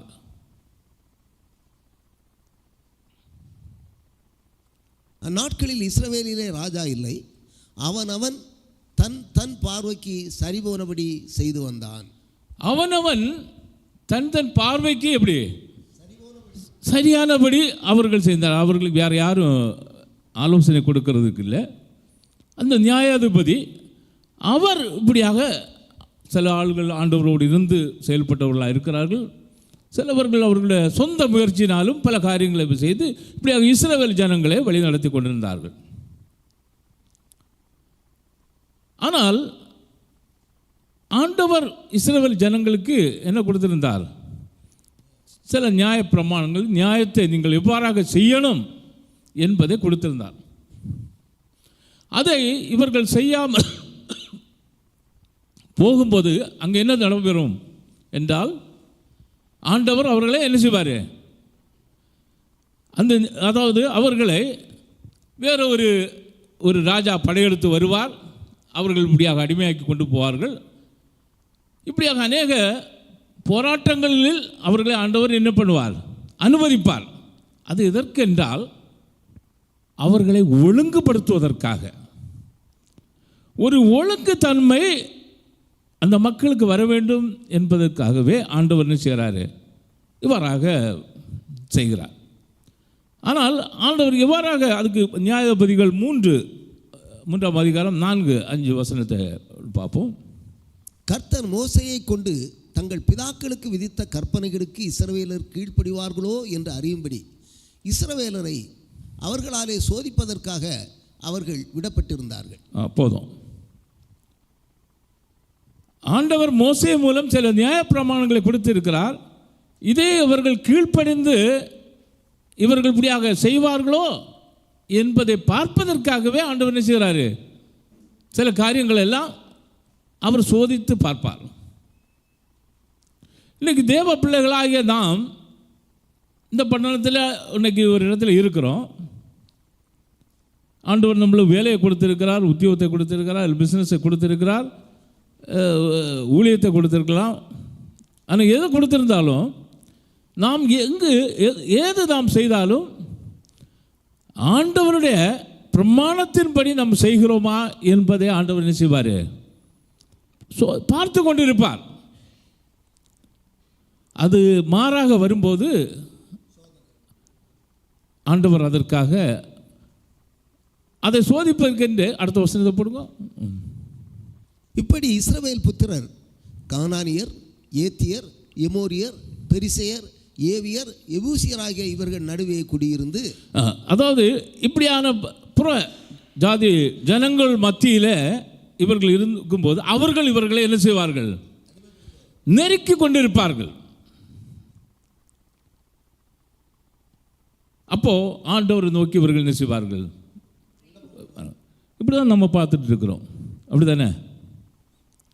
நாம் சரியாக போய்கொண்டிருந்தோம் என்றால் சமாதானத்தோடு போய்கொண்டிருப்போம். அப்படி இல்லாத நேரத்தில் என்ன ஆகும்? பல பிரச்சனைகள் எல்லாம் கடந்து வரும். நம்ம அப்போ யாரை பார்ப்போம்? ஆண்டவரை நோக்கி பார்ப்போம். ஆண்டவர் என்ன செய்வார்? நமக்கு பதிலளிப்பார், விடுதலை கொடுப்பார். நம் மறுபடியும் ஆண்டவருடைய பிள்ளைகளாக நாம் வாழ்வோம். இவ்வாறாக இஸ்ரவேல் ஜனங்கள் அந்த நாட்களில் நடத்தப்பட்டு போய் கொண்டிருந்தார்கள். ஆனால் இங்கு பார்த்தோம் என்றால், ரூத்தின் புத்தகத்தில் பார்த்தோம் என்று சொன்னால் பெரிய ஒரு என்ன வந்திருக்கிறது?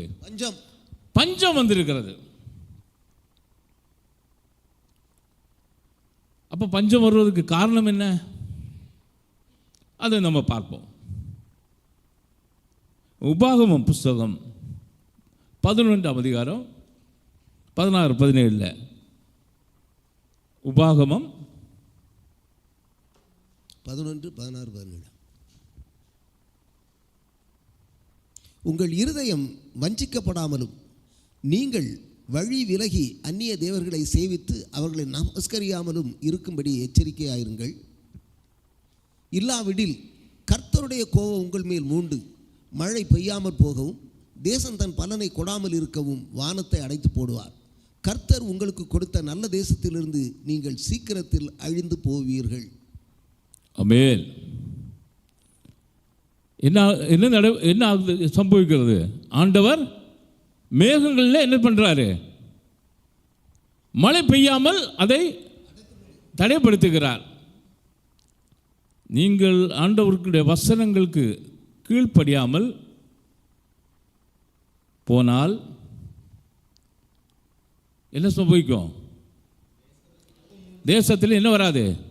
மழை வராது, பஞ்சம் வரும். நாம் ஆண்டோட பிள்ளைகளாக நாம் வாழ்ந்து கொண்டிருக்கும் போது ஆண்டவருடைய வசனத்துக்கு நாம் கீழ்ப்படியாமல் நாம் செல்வோம் என்றால் பஞ்சம் வரும். பஞ்சம் என்றால் எங்கே பஞ்சம் வரும்?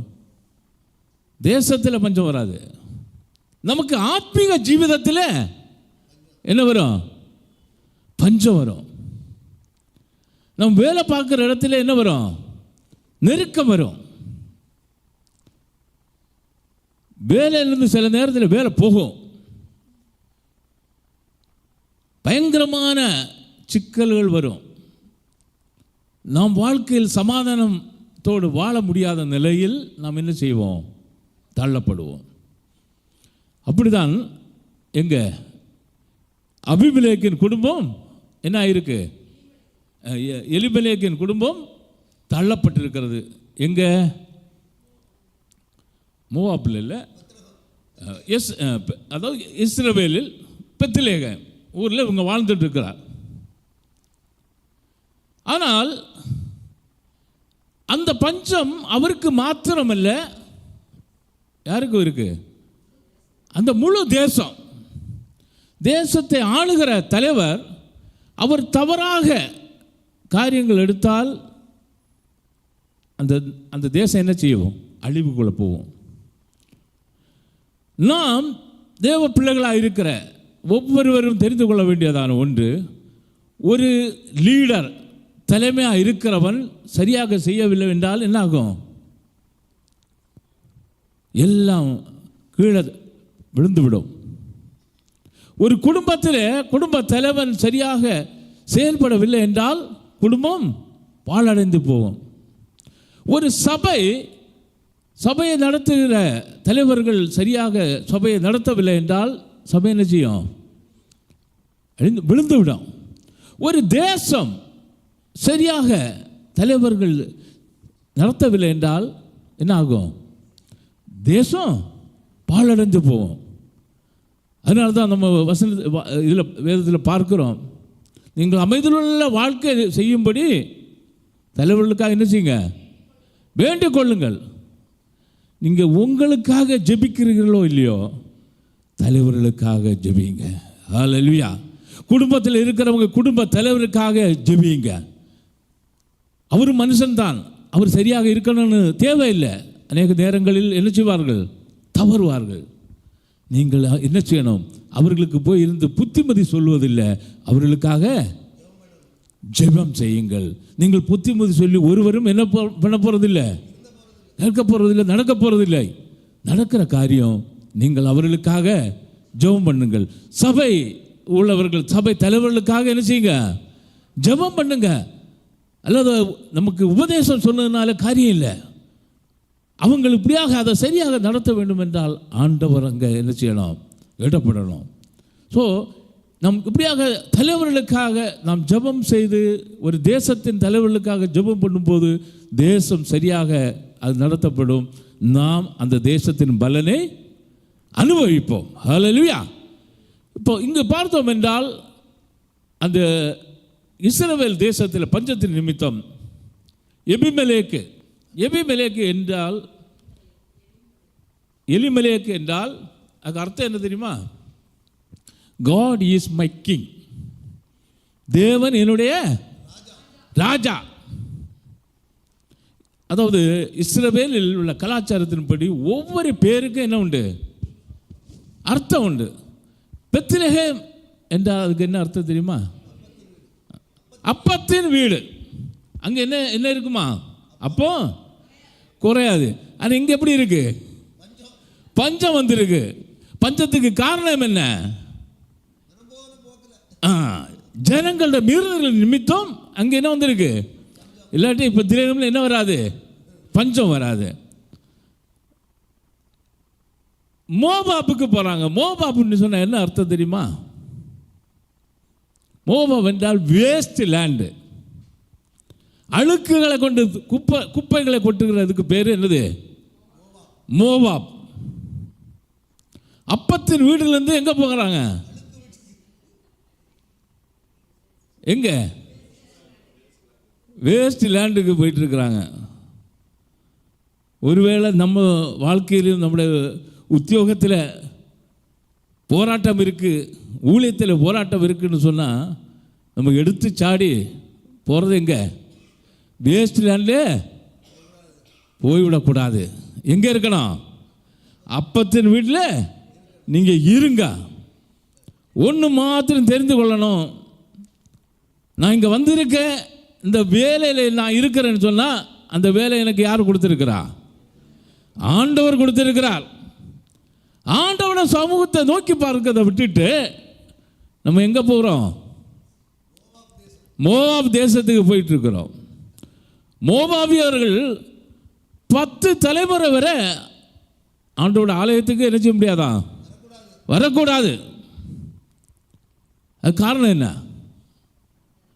ஆண்டவர் மோவாபியர்களை இவ்வாறாக வெறுத்திருக்கிறார். காரணம் என்ன என்றால், இஸ்ரவேல் ஜனங்கள் மோவாப் தேசத்தை கடந்து வரும்போது, இந்த ஊர் வழியாக நாங்கள் போகிறோம், உங்கள் தண்ணியும் எடுக்க மாட்டோம், உங்கள் ஆள்கள் ஒருத்தரையும் நாங்கள் என்ன பண்ண மாட்டோம், தொந்தரவு பண்ண மாட்டோம் என்று சொன்னதுக்கு அவங்க என்ன செய்யலை?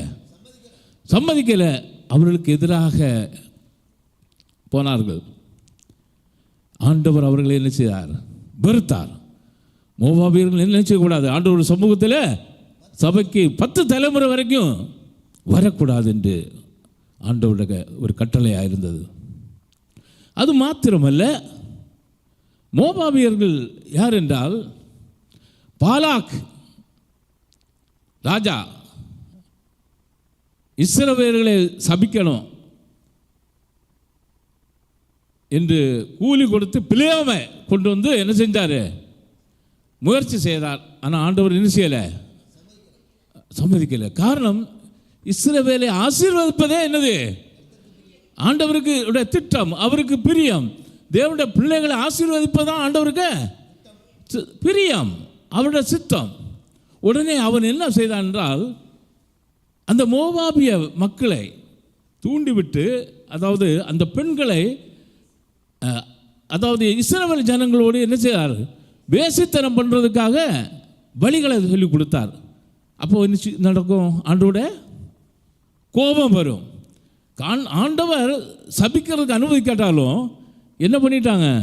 இப்படி ஒரு சூத்திர வேலையை செய்து விட்டுட்டாங்க. அப்போ ஆண்டவரோட சாபம் என்ன வரும்? ஆட்டோமேட்டிக்காக அங்கே வந்துடும். எவ்வளோ பெரிதான ஒரு ஆலோசனை! இன்டர்நேஷ்னல் ஆலோசனை கொடுத்து விட்டுட்டாங்க. இதை பார்த்த ஆண்டவர் பிரியப்படுவாரா? மோவாபியர்களே ஆண்டவர் வெறுக்கிறவராக இருக்கிறார். இந்த ஆள்கள் இப்போ எங்கே போகிறாங்க? மோவாப் தேசத்துக்கு போயிருக்கிறாங்க. ஒருவேளை நாம் பார்த்தோம் என்றால் அபிமெலேக்கு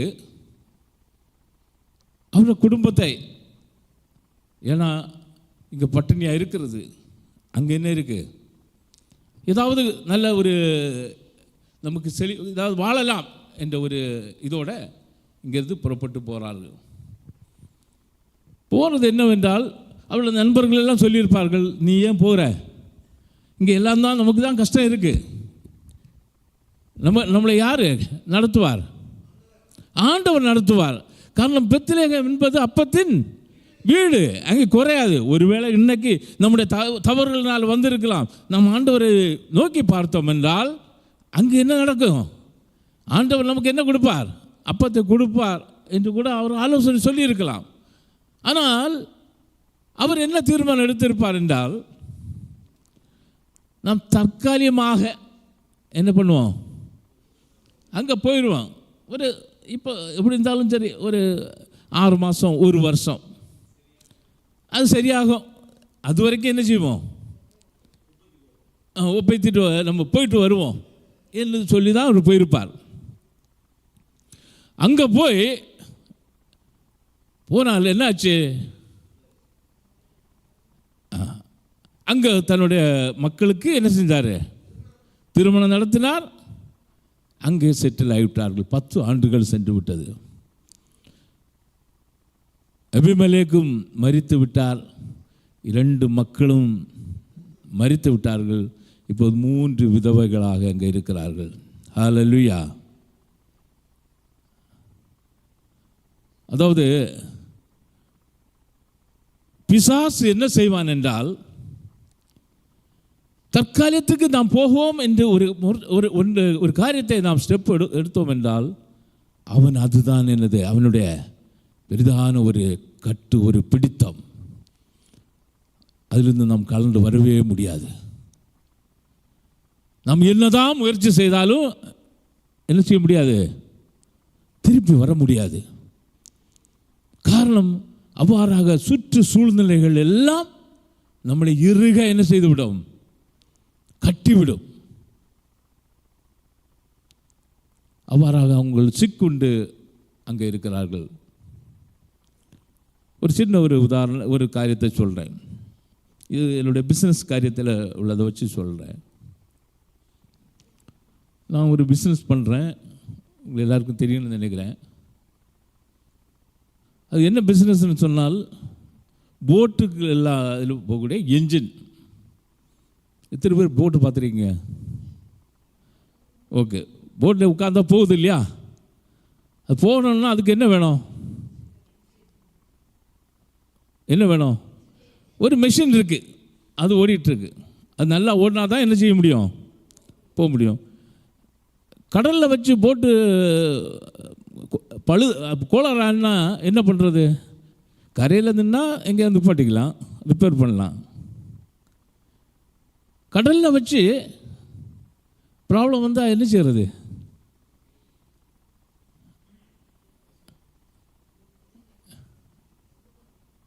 இல்லை சைடில் ஓரங்கள் நிப்பாட்டிக்கலாமா? அது அரேபியன் கடல்லேருந்து இந்து மகா சமுத்திரம் போய் பே ஆஃப் பெங்கால் போய் எங்கே போய் சேர்ந்துடும்.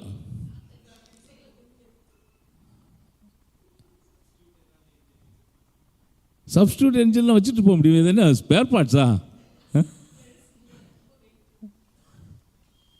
ஒரு engine is a propulsion engine. போட்டை சுற்றுறதுக்கு ப்ரொப்பல்ஷன்லாம் இருக்குது. அதெல்லாம் பண்ணணுன்னா என்னது? அப்போ அது சரியாக செயல்படணும்னு சொன்னால் அதுக்கு ஒரு ஏஜென்சி இருக்குது. அதாவது இந்தியன் ரெஜிஸ்டர் ஆஃப் ஷிப்பிங். அது ஒரு கவர்மெண்ட் ஆஃப் இந்தியா ஒரு பாடி. அவங்களுக்கு அப்ரூவல் இருக்குது. ஒவ்வொரு காம்பனன்ட்ஸும் இந்த மாதிரி இருக்கணும்னு இருக்கிற டெஸ்டிங், அதாவது physical testing, chemical testing, meteorological test, இதெல்லாம் அது பண்ணி ஏஜென்சி பண்ணி கொடுப்பாங்க. அதை பண்ணினா தகராறு என்ன வராது, வழியிலெல்லாம் நிற்காது. ஸோ அந்த அளவுக்கு இப்படி டெஸ்டிங் எல்லாம் பண்ணி தான் பண்ணுவாங்க. அந்த டெஸ்டிங் எல்லாம் பண்ணி என்ஜின்ஸ் வாங்கி பண்ணணும்னு சொன்னால் அது சாதாரண ஆளுகளுக்கு என்ன செய்ய முடியாது, அஃபோர்ட் பண்ண முடியாது, ரொம்ப ஹியூஜ் எக்ஸ்பென்ஸ். ஸோ அதனால் எங்கள் கம்பெனி மாதிரி உள்ள என்ஜின்ஸுக்கெல்லாம் அதை மீட் பண்ணுற என்ஜின்ஸுகள் உண்டாக்குறது, அது ஸ்டாண்டர்டு. அது பண்ணால் அது என்ன செய்யும், ஓடும். அதனால் அது மட்டும் ஓடணும் இல்லை, எல்லா என்ஜினும் ஓடும்.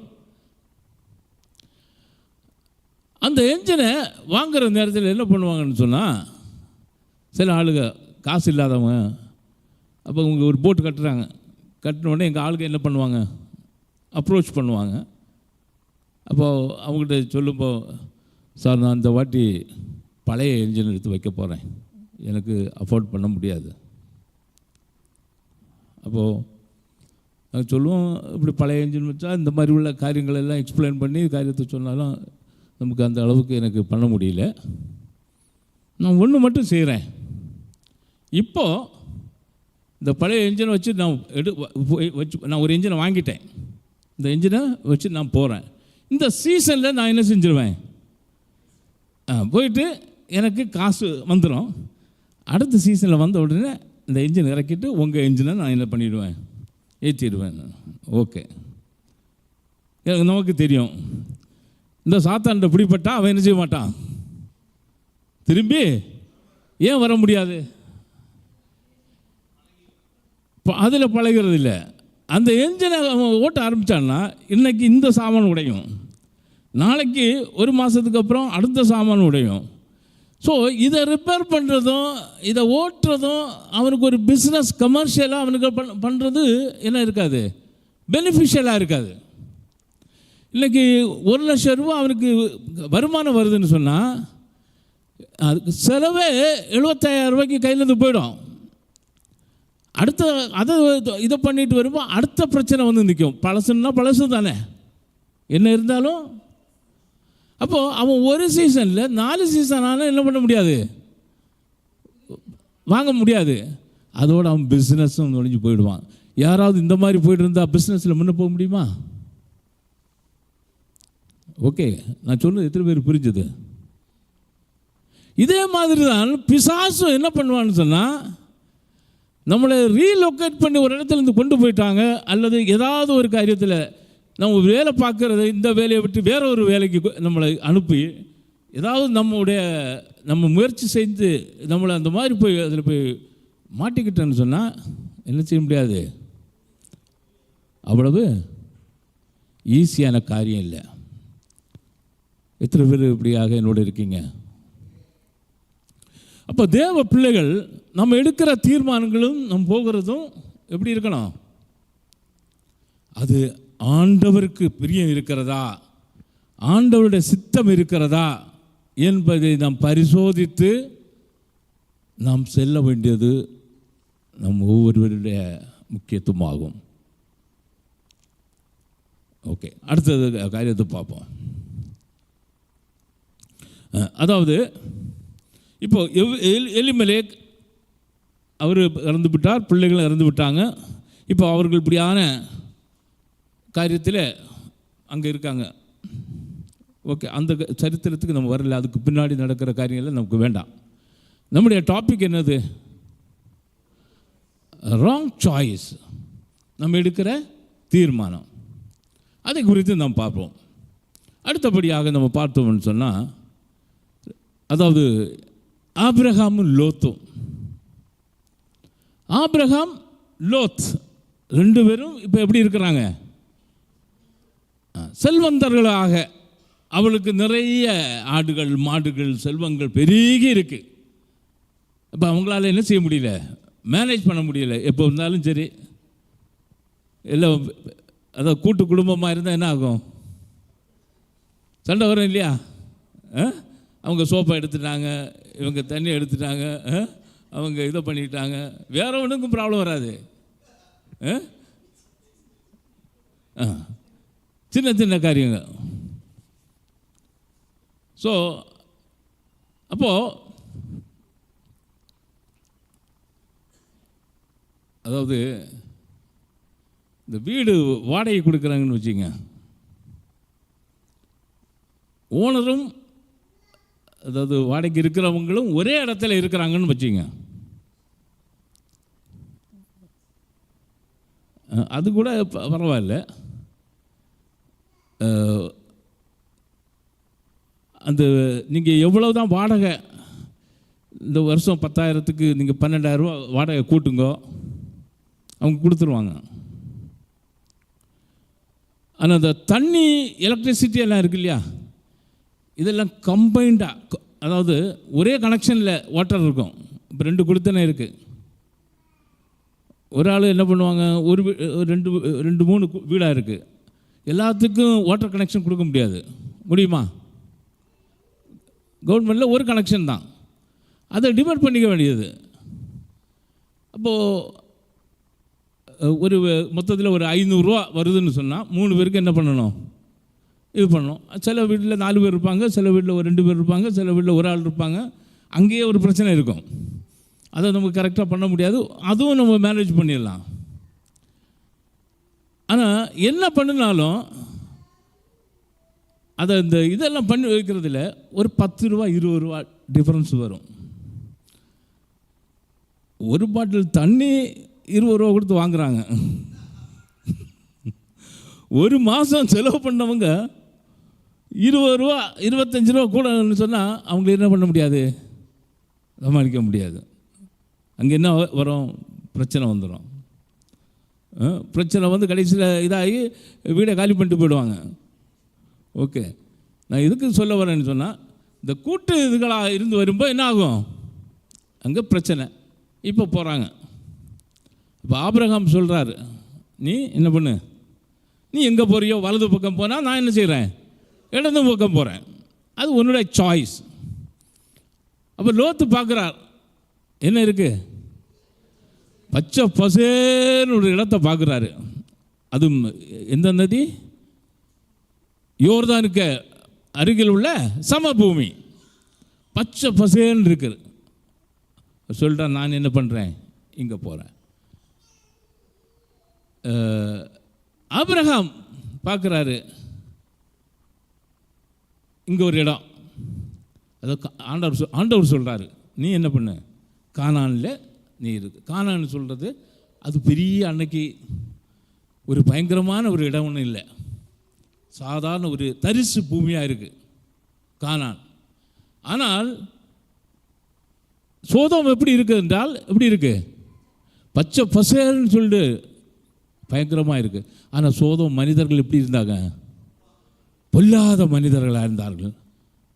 லோத்துக்கு அங்கே போயிட்டு அவர் அதை அப்படியாக சூஸ் பண்ணி அங்கே போயிட்டு அவருக்கு என்ன பண்ண முடியல, அங்கே நிற்க முடியல, அங்கேருந்து வெளியே வர வேண்டிய நிலைமை இருந்தது. ஆனால் ஆண்டவர் கானான் தேசத்தை ஆசீர்வதித்து அதை எப்படி மாற்றினார், பாலும் தேனும் ஓடுகிற தேசமாக ஆண்டவர் மாற்றினார்.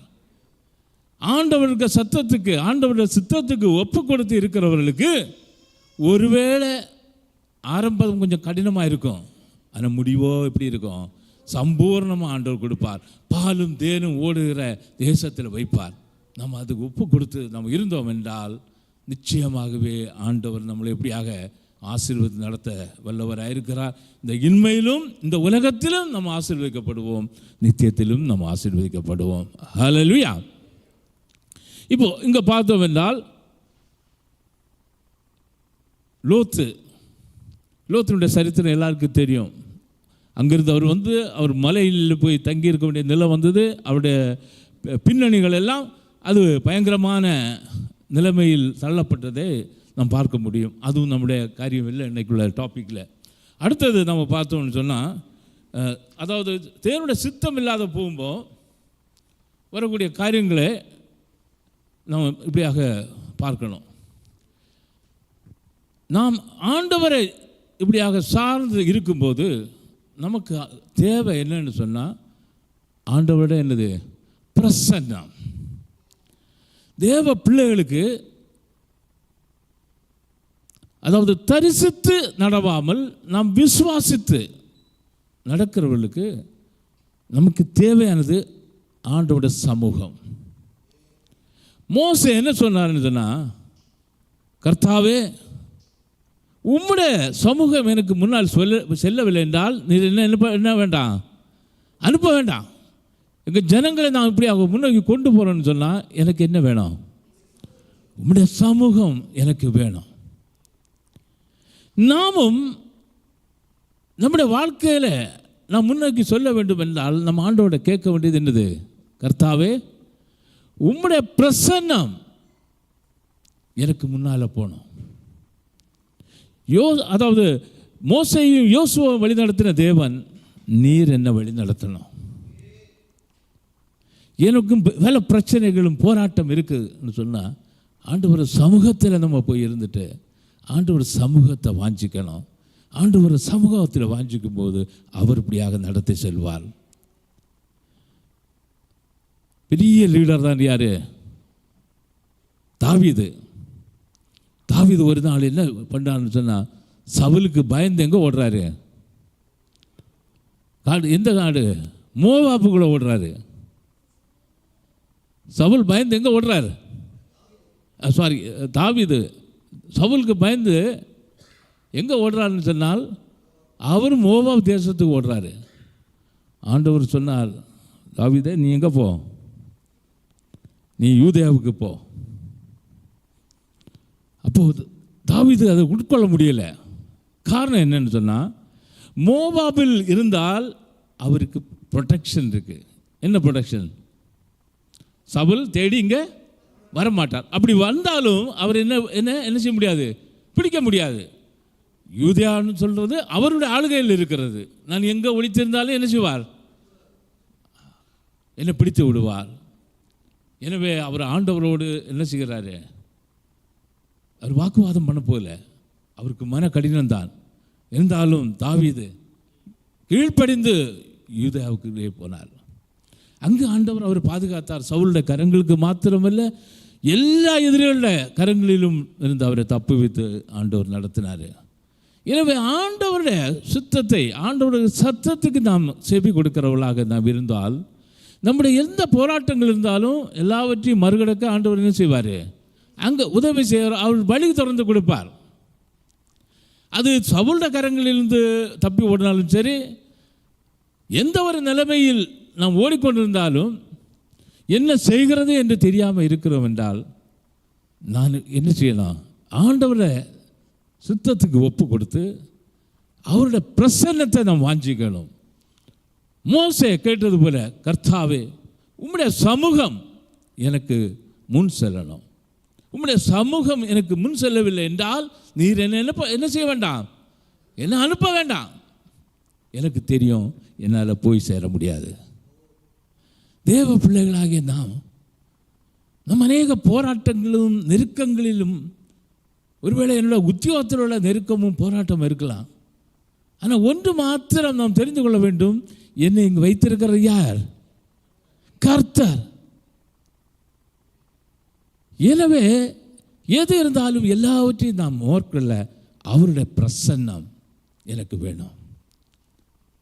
அப்போ அவருடைய பிரசன்னம் நம்மளோடு வரும்போது எல்லாம் நமக்கு சரியாகும். அது எவ்வாறாக சரியாகும் என்றால் ஆண்டவராகிய இயேசு கிறிஸ்துவினுடைய கிருபை நமக்கு வேணும். ஆண்டவராகிய இயேசு கிறிஸ்து அவர் தான் யாரு, நானே ஜீவ அப்பமாக இருக்கிறேன்.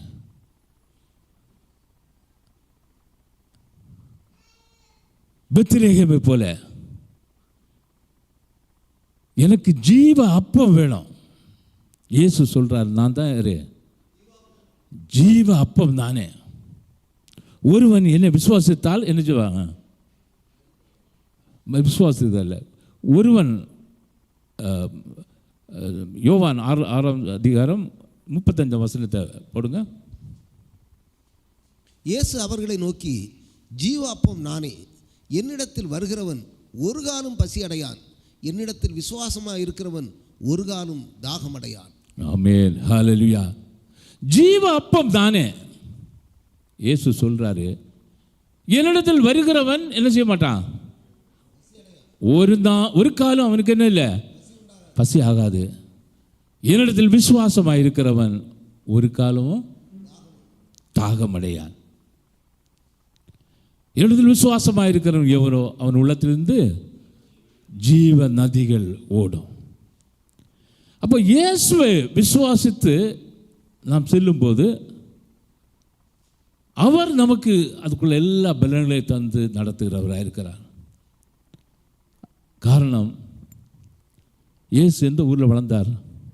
கலிலேயாவில் உள்ள நாசரேத்தில் வளர்ந்தார். கலிலேயா தேசம் எவ்வாறானது தேசம் தெரியுமா? அதுவும் ஒரு வேஸ்ட் லேண்டு.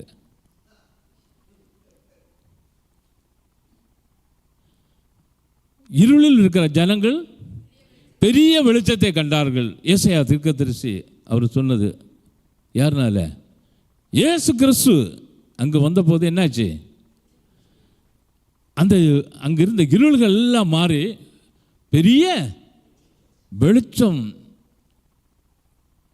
கலிலேயாவில் இருந்துச்சு. அந்த கலிலேயாவில் தான் இயேசுக்கு எல்லா அநேக முக்கியமான எல்லா சீசர்களும் உருவானது எங்கே இருந்து? அதே கலிலேயா. பீட்டர் எந்த ஊருக்காரர்? பேதுரு எந்த ஊருக்காரர்? அவரும் கலிலேயார். இயேசுவை எப்படியாக காட்டி கொடுத்த அன்னைக்கு இயேசுவை நியாய சாஸ்திரிகள் மத்தியில் இருக்கும்போது வேலைக்காரி ஒருத்தி கேட்க, உன் பேச்சே என்ன செய்யுது, காட்டி கொடுக்க. நீ எந்த ஊருக்காரன்? கலிலேயர். அப்போ இயேசு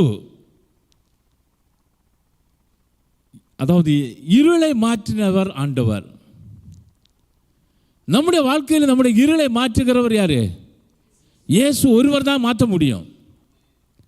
அவர் அவருடைய வல்லமையினாலும் பரிசுத்தாவியானுடைய கிரியைகளினாலும் அவர் நம்மளை எல்லாவற்றையும் மாற்றி வழிநடத்த வல்லவராக இருக்கிறார். எங்கு கர்த்தருடைய ஆவி உண்டோ அங்கே என்ன உண்டு? விடுதலை உண்டு. இயேசுவானவர் எங்கு உண்டோ அங்கு நமக்கு என்ன உண்டு? விடுதலை உண்டு. எனவே சுற்று சூழ்நிலைகளை பார்த்து நாம் தரிசித்து வாழாமல் விசுவாசித்து வாழ்கிற மக்களாக, இயேசுவை தஞ்சம் வைத்தவர்களாக, அவருடைய பிரசன்னத்தில் நாம் நடக்கிறவர்களாக, அவருடைய ஆளுகைக்குள் கீழ்ப்பட்டவர்களாக, அவருடைய பரிசுத்தாவியினால் நாம் நடத்தப்படுகிறவர்களாக நாம் காணப்படுவோம் என்றால் உண்மையாகவே நமக்குடைய பெத்லகேம், நாம் இருக்கிற இடம் பெத்லகேம், அப்பத்தின் வீடு, நமக்கு என்றென்றைக்கும் அது அப்பம் கொடுக்கிறதாக இருக்கும். ஹல்லேலூயா. அது அல்லாமல் நம்ம இடத்தை பார்த்து இந்த ஊரை விட்டு இன்னொரு ஊருக்கு போகிறது, அந்த ஊரை விட்டு இன்னொரு இடத்துக்கு போகிறோம், அல்லது இந்த வேலையை விட்டு இன்னொரு வேலை, அதாவது அங்கு இங்குமாக நாம் சென்று கொண்டிருப்போம் என்றால் நம்முடைய வாழ்க்கை ஒரு நாள் என்ன செய்ய முடியாது? ஆண்டவருடைய ஜீவ அப்பத்தை நம்ம காண முடியாது. எத்தனை பேர் எனக்கு என்னோடு இருக்கீங்க? நமக்கு தேவையானது ஜீவ அப்பம், என்றென்றைக்கும் இருக்கிறதான அப்பம். அந்த அப்பத்தை நாம் புசித்து அவருடைய இரத்தத்தில் பானம் பண்ணுகிறவர்களாக என்றென்று நாம் இருப்போம் என்றால் அவருடைய வருகை வரை நாம் அப்படியாக விசுவாசத்தில் உறுதியாய் நின்று நாம் செயல்படுவோம் என்றால் மெய்யாகவே நாம் பரம கானானை நாம் சென்றடைய முடியும்.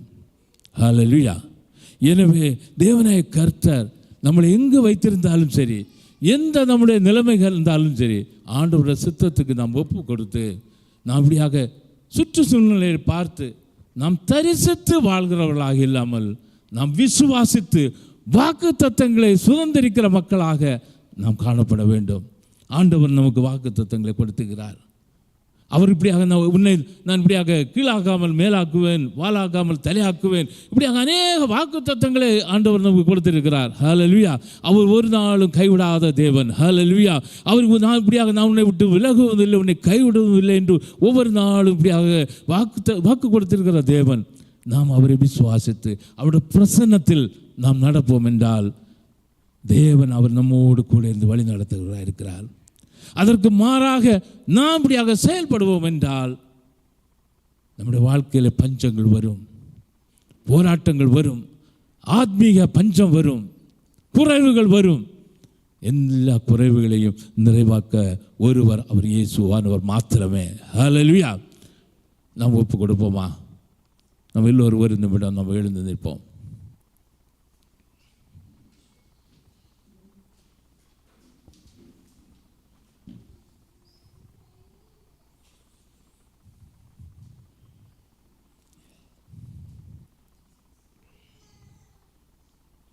ஜீவ அப்பம் நானே.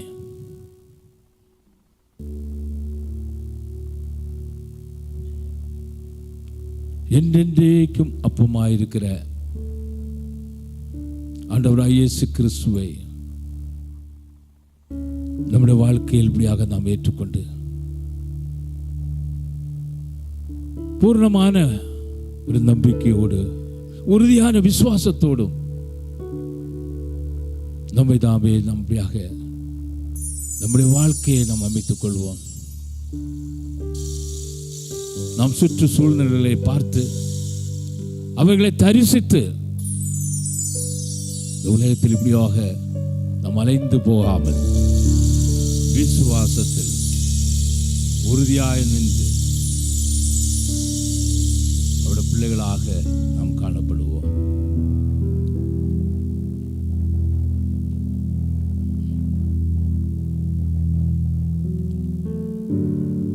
ஹல்லேலூயா, ஹல்லேலூயா. கர்த்தாவே உமக்கு நன்றி ஆண்டவரே. நேரத்திலும் கர்த்தாவே நெருங்களோடு இடப்பட்டபடியால் நன்றி கர்த்தாவே. எங்கள் ஒவ்வொருவரையும் ஆண்டவரே நாங்கள் தரிசித்து வாழாமல் ஆண்டவரே, விசுவாசித்து ஆண்டவரே உமக்கு வந்த நல்ல சாட்சிகளாக பிள்ளைகளாக வாழ்ந்து முடிவறிந்த நிலைநிற்க ஒவ்வொருவருக்கும் நிற்கிற வசதிகள் ஜெபிக்கிறோம். இயேசுவின் நாமத்தில் ஜெபிக்கிறோம் பிதாவே. ஆமென், ஆமென்.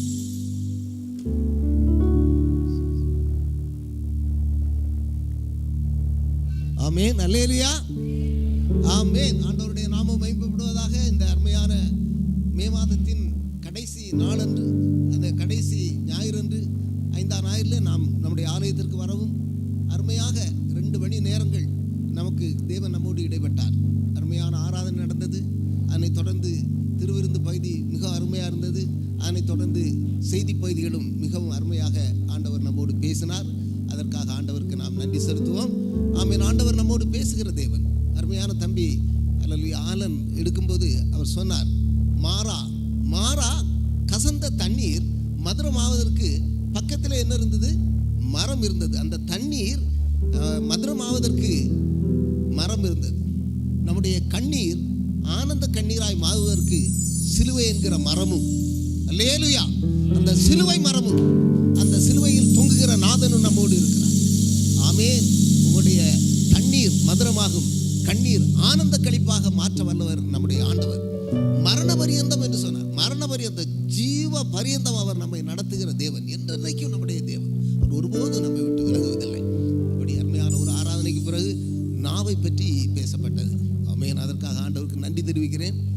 எவ்வளவு நாம் கவனமாக இருக்க வேண்டும் நம்முடைய நாவை வைத்துக்கொண்டு என்று சொல்லி, அது என்ன பொல்லாங்கையெல்லாம் செய்து விடுகிறது. ஒருவன் சொல் தவறாதவனானால் அவன் பூரண புருஷன் என்று சொல்லப்படுகிறது. அப்பா, அந்த வார்த்தைக்கு ஈடையில் பூரண புருஷன் ஆக முடியாது. ஆனால் உன்னுடைய சாவுக்கு ஏதுவான நாவை, ஆமென், உன்னை நரக அக்கினியில் தள்ளுகிற நாவை நீ காக்க கூடுமானால், ஆமென், நன்றாயிருக்கும். அது 2-3 வாரத்துக்கு முன்பாக நம்முடைய பாஸ்டர் அவர்கள் பேசினார்கள். அதனைத் தொடர்ந்து போன வாரத்துக்கு முந்தின வாரம் நான் பேசினேன் நாவை பற்றி, கொஞ்சம் வேற அதில் இருக்கும்போது. அதுக்கடுத்து இன்றைக்கு ஜெய்சங்கர் பிரதர் பேசியிருக்கிறார். ஆண்டவர் நம்முடைய நாவுகள் பொல்லாப்பா இருக்கிறதை அறிகிறார். எப்படியாவது என் பிள்ளைகள் திருந்த வேண்டும் என்பதற்காக அடிமேல் அடி எடுத்து வசனங்களை சொல்லிக் கொண்டே இருக்கிறார். இதற்கு நாம் உள்ளபடியே செவி கொடுத்து நம்முடைய நாவை காத்துக்கொள்ள வேண்டும். ஆமென், அல்லேலூயா. அருமையான நம்முடைய மரியா சிஸ்டர் என்கிட்ட வந்து எப்பவும் சொல்லுவாங்க, பிரதர் நீங்கள் சொன்னதிலிருந்து மத்தேயு 12:36 படி நான் என் நாவை காத்து கொண்டு இருக்கிறேன் என்று சொன்னார். அல்லேலூயா, ஆமென். வீணாக பேசுகிற வார்த்தைகளுக்கு நீ கணக்கு கொடுக்க வேண்டும். அது விளையாட்டுக்கு சொன்னேன் தம்பி, இங்க விளையாட்டுக்கு சொன்னேன். என்னத்துக்கு? அவளுக்கு வாழ்க்கை தான் உனக்கு விளையாடுத கிரவுண்டா? விளையாட்டுக்கு சொன்னேன், சும்மா சொன்னேன். அவன் திண்டாடிக்கிட்டு இருக்கான். அவனுக்கு வாழ்க்கையா உனக்கு சும்மா சொல்வதற்கு கிடைத்தது. நாவை அடக்கி கொள்ள வேண்டும். அது அடங்காதது. குறைக்கிற நாயை சொன்னா அது வார ஆட்டிட்டு நிற்கணும். நம்ம நாவு நிற்காது, இது ரொம்ப குறைக்கும். ராத்திரி பகலா வளரும், ராத்திரின்னு வளரும். அப்படி இருந்தது. அதனை தொடர்ந்து ஆமென் அருமையான ராங் சாய்ஸ் என்ற தலைப்பிலே அருமையான நமக்கு முன்பாக ராங் சாய்ஸ் இருக்கு, நல்ல சாய்ஸ் இருக்குது. நம்முடைய ஆண்டவரே ஜீவாப்பம், அவர்தான் வழி. அந்த வழியில போனால் வேதமே நமக்கு வெளிச்சம். நம்மை விட்டு எடுபடாத நல்ல பங்கு இருக்கிறது. அந்த நல்ல பங்கை தெரிந்து கொள்ளாமல் நாம் ஏன் நம்மை விட்டு எடுபட்டு போகிற, நம்மை விட்டு நழுகி போகிற மோசமான இடத்திற்கு போக வேண்டும்? அப்போ அது ஒரு நாளும் கூடாது. ஆமீன். பெத்லகேம் அப்பத்தின் வீடு, ஆண்டவருடைய சமூகம் இருக்கிற இடத்துல உனக்கு குறைவு போல தோன்றலாம், ஆனால் நிறைவானவர் அங்கே இருக்கிறார். ஒரு சின்ன உன்னுடைய நீ செய்கிற தீங்குகளுக்கு வேண்டிய ஒரு பொல்லாப்புகள் வரலாமே தவிர ஆண்டவர் ஒருபோது நம்மை விடுகிறவர் அல்ல. மோசே சொன்னார், உம்முடைய சமூகம் எனக்கு முன்பாக போகாவிட்டால் என்னை அனுப்பாதிரும். என்ன ஒரு வாக்கு! உம்முடைய பிரசன்னம் இருக்க வேண்டும், அவருடைய அருமையான பிரசன்னம் இருக்க வேண்டும். ஆனால் பஞ்சம் சிறிதளவில் உண்டான போது பெத்லகேமை விட்டு ஓடி வந்தவர் ஆமென் 3 பேரும், தகப்பன் மரித்து போகிறான், எலிமெலேக்கு மரித்து போகிறான், பிள்ளைகள் 2 மரித்து போகிறார்கள். அது கூட எனக்கு பெரிய வேதனை இல்லை. 3 பேரும் விதவைகள் ஆகப்பட்டார்கள் என்கிற அந்த வார்த்தை நம்ம இதயத்தை கலங்கு. 3 விதவைகள். நான் எப்பவும் ஒரு மரண வீட்டில் சொல்லுவேன், என் அண்ணன் ஒருத்தர் அண்ணன் இறந்து போனது எனக்கு வேதனை இல்லை. அண்ணன் இறந்து போனான், எங்களில் ஒருவன் குறைந்தார். ஆனால் விதவைகளில் ஒரு ஆள் கூடுகிறாங்க. என் அண்ணி விதவை ஆகிறான், என்னுடைய தங்கை, பலரும். அப்போ அது எவ்வளவு பொல்லாப்பானது! நம்முடைய தவறான சாய்ஸ்னால அப்படி வந்து விடக்கூடாது. அதை நம்ம கருத்தில் கொள்ள வேண்டும். நமக்கு விடுதலை அவர் இயேசு கிறிஸ்துவை நாம் அறியும் போது அவர் விடுதலை தருகிற தேவன். நாம் தரிசித்து அல்ல, விசுவாசித்து நடக்கிறவர்கள். நம்முடைய விசுவாசமே உலகத்தை ஜெயிக்கிற ஜெயம். அப்படி இருக்கிறதுனால் நாம் தரிசித்து நடப்பது அல்ல. ஆமென். விசுவாசத்து நடக்கிறோம். தண்ணியை போட்டிருக்கிறவன் தான் விசுவாசத்தில் இப்படி நடப்பான், தள்ளாடி தள்ளாடி. அப்படி அல்ல. ஆமென். நாம் விசுவாசத்தில் நடக்கிறவர்களாக இருக்க வேண்டும். ஆமென். நல்ல பங்கை தெரிந்து கொள்ள வேண்டும். பரமகாரனுக்கு செல்ல வேண்டும். வாக்கு தத்தங்களை தந்தவர் உண்மையுள்ளவர். அந்த வாக்கு தத்தங்களை நம்பி அதை விசுவாசித்து வானம் பூமி ஒழிந்து போகும், ஆனால் அவருடைய வார்த்தைகள் ஒருபோது ஒழிந்து போவார். அவர் என்னை நேர்த்தியான வழியிலே நடத்துவார். ஆமென். லோத்து ஒரு பங்கை தெரிந்து கொண்டான், படுபாதாளத்திற்குள் போனான். தாவீது ஆனால் அங்கே இருந்தவன் ஆண்டவர் சொன்ன போது வந்தான். அவன் ராஜாவானான். எத்தனை 40 ஆண்டுகள் ஆண்டான். ஒரு என் இருதயத்துக்கு ஏற்றவன் என்று சொல்லப்படத்தக்க ரீதியிலே அவன் வாழ்ந்து மரித்தான். நாம ஆண்டவருக்கு நம்மை தாழ்த்தி ஒப்பு கொடுத்து விசுவாசித்து, தரிசித்தல்ல, விசுவாசித்து அவருடைய வாக்குத்தத்தங்களை நம்பி, எவ்வளவு பெரிய வறட்சியான தேசமானாலும் அங்கே திரட்சியாய் நமக்கு ஆகாரம் கிடைக்கும். ஜீவாப்பம் அவர். அவரிடத்தில் வருகிறவன் ஒரு காலம் பசி அடைவான், அவரை விசுவாசிக்கிறவன் ஒரு காலம் தாகமடையான் என்று எழுதியிருக்கிறது. அப்படியே நம்மை ஆண்டவர் ஆசீர்வதிப்பாராக. எல்லாரும் நம்முடைய கண்களை அடைப்போம்.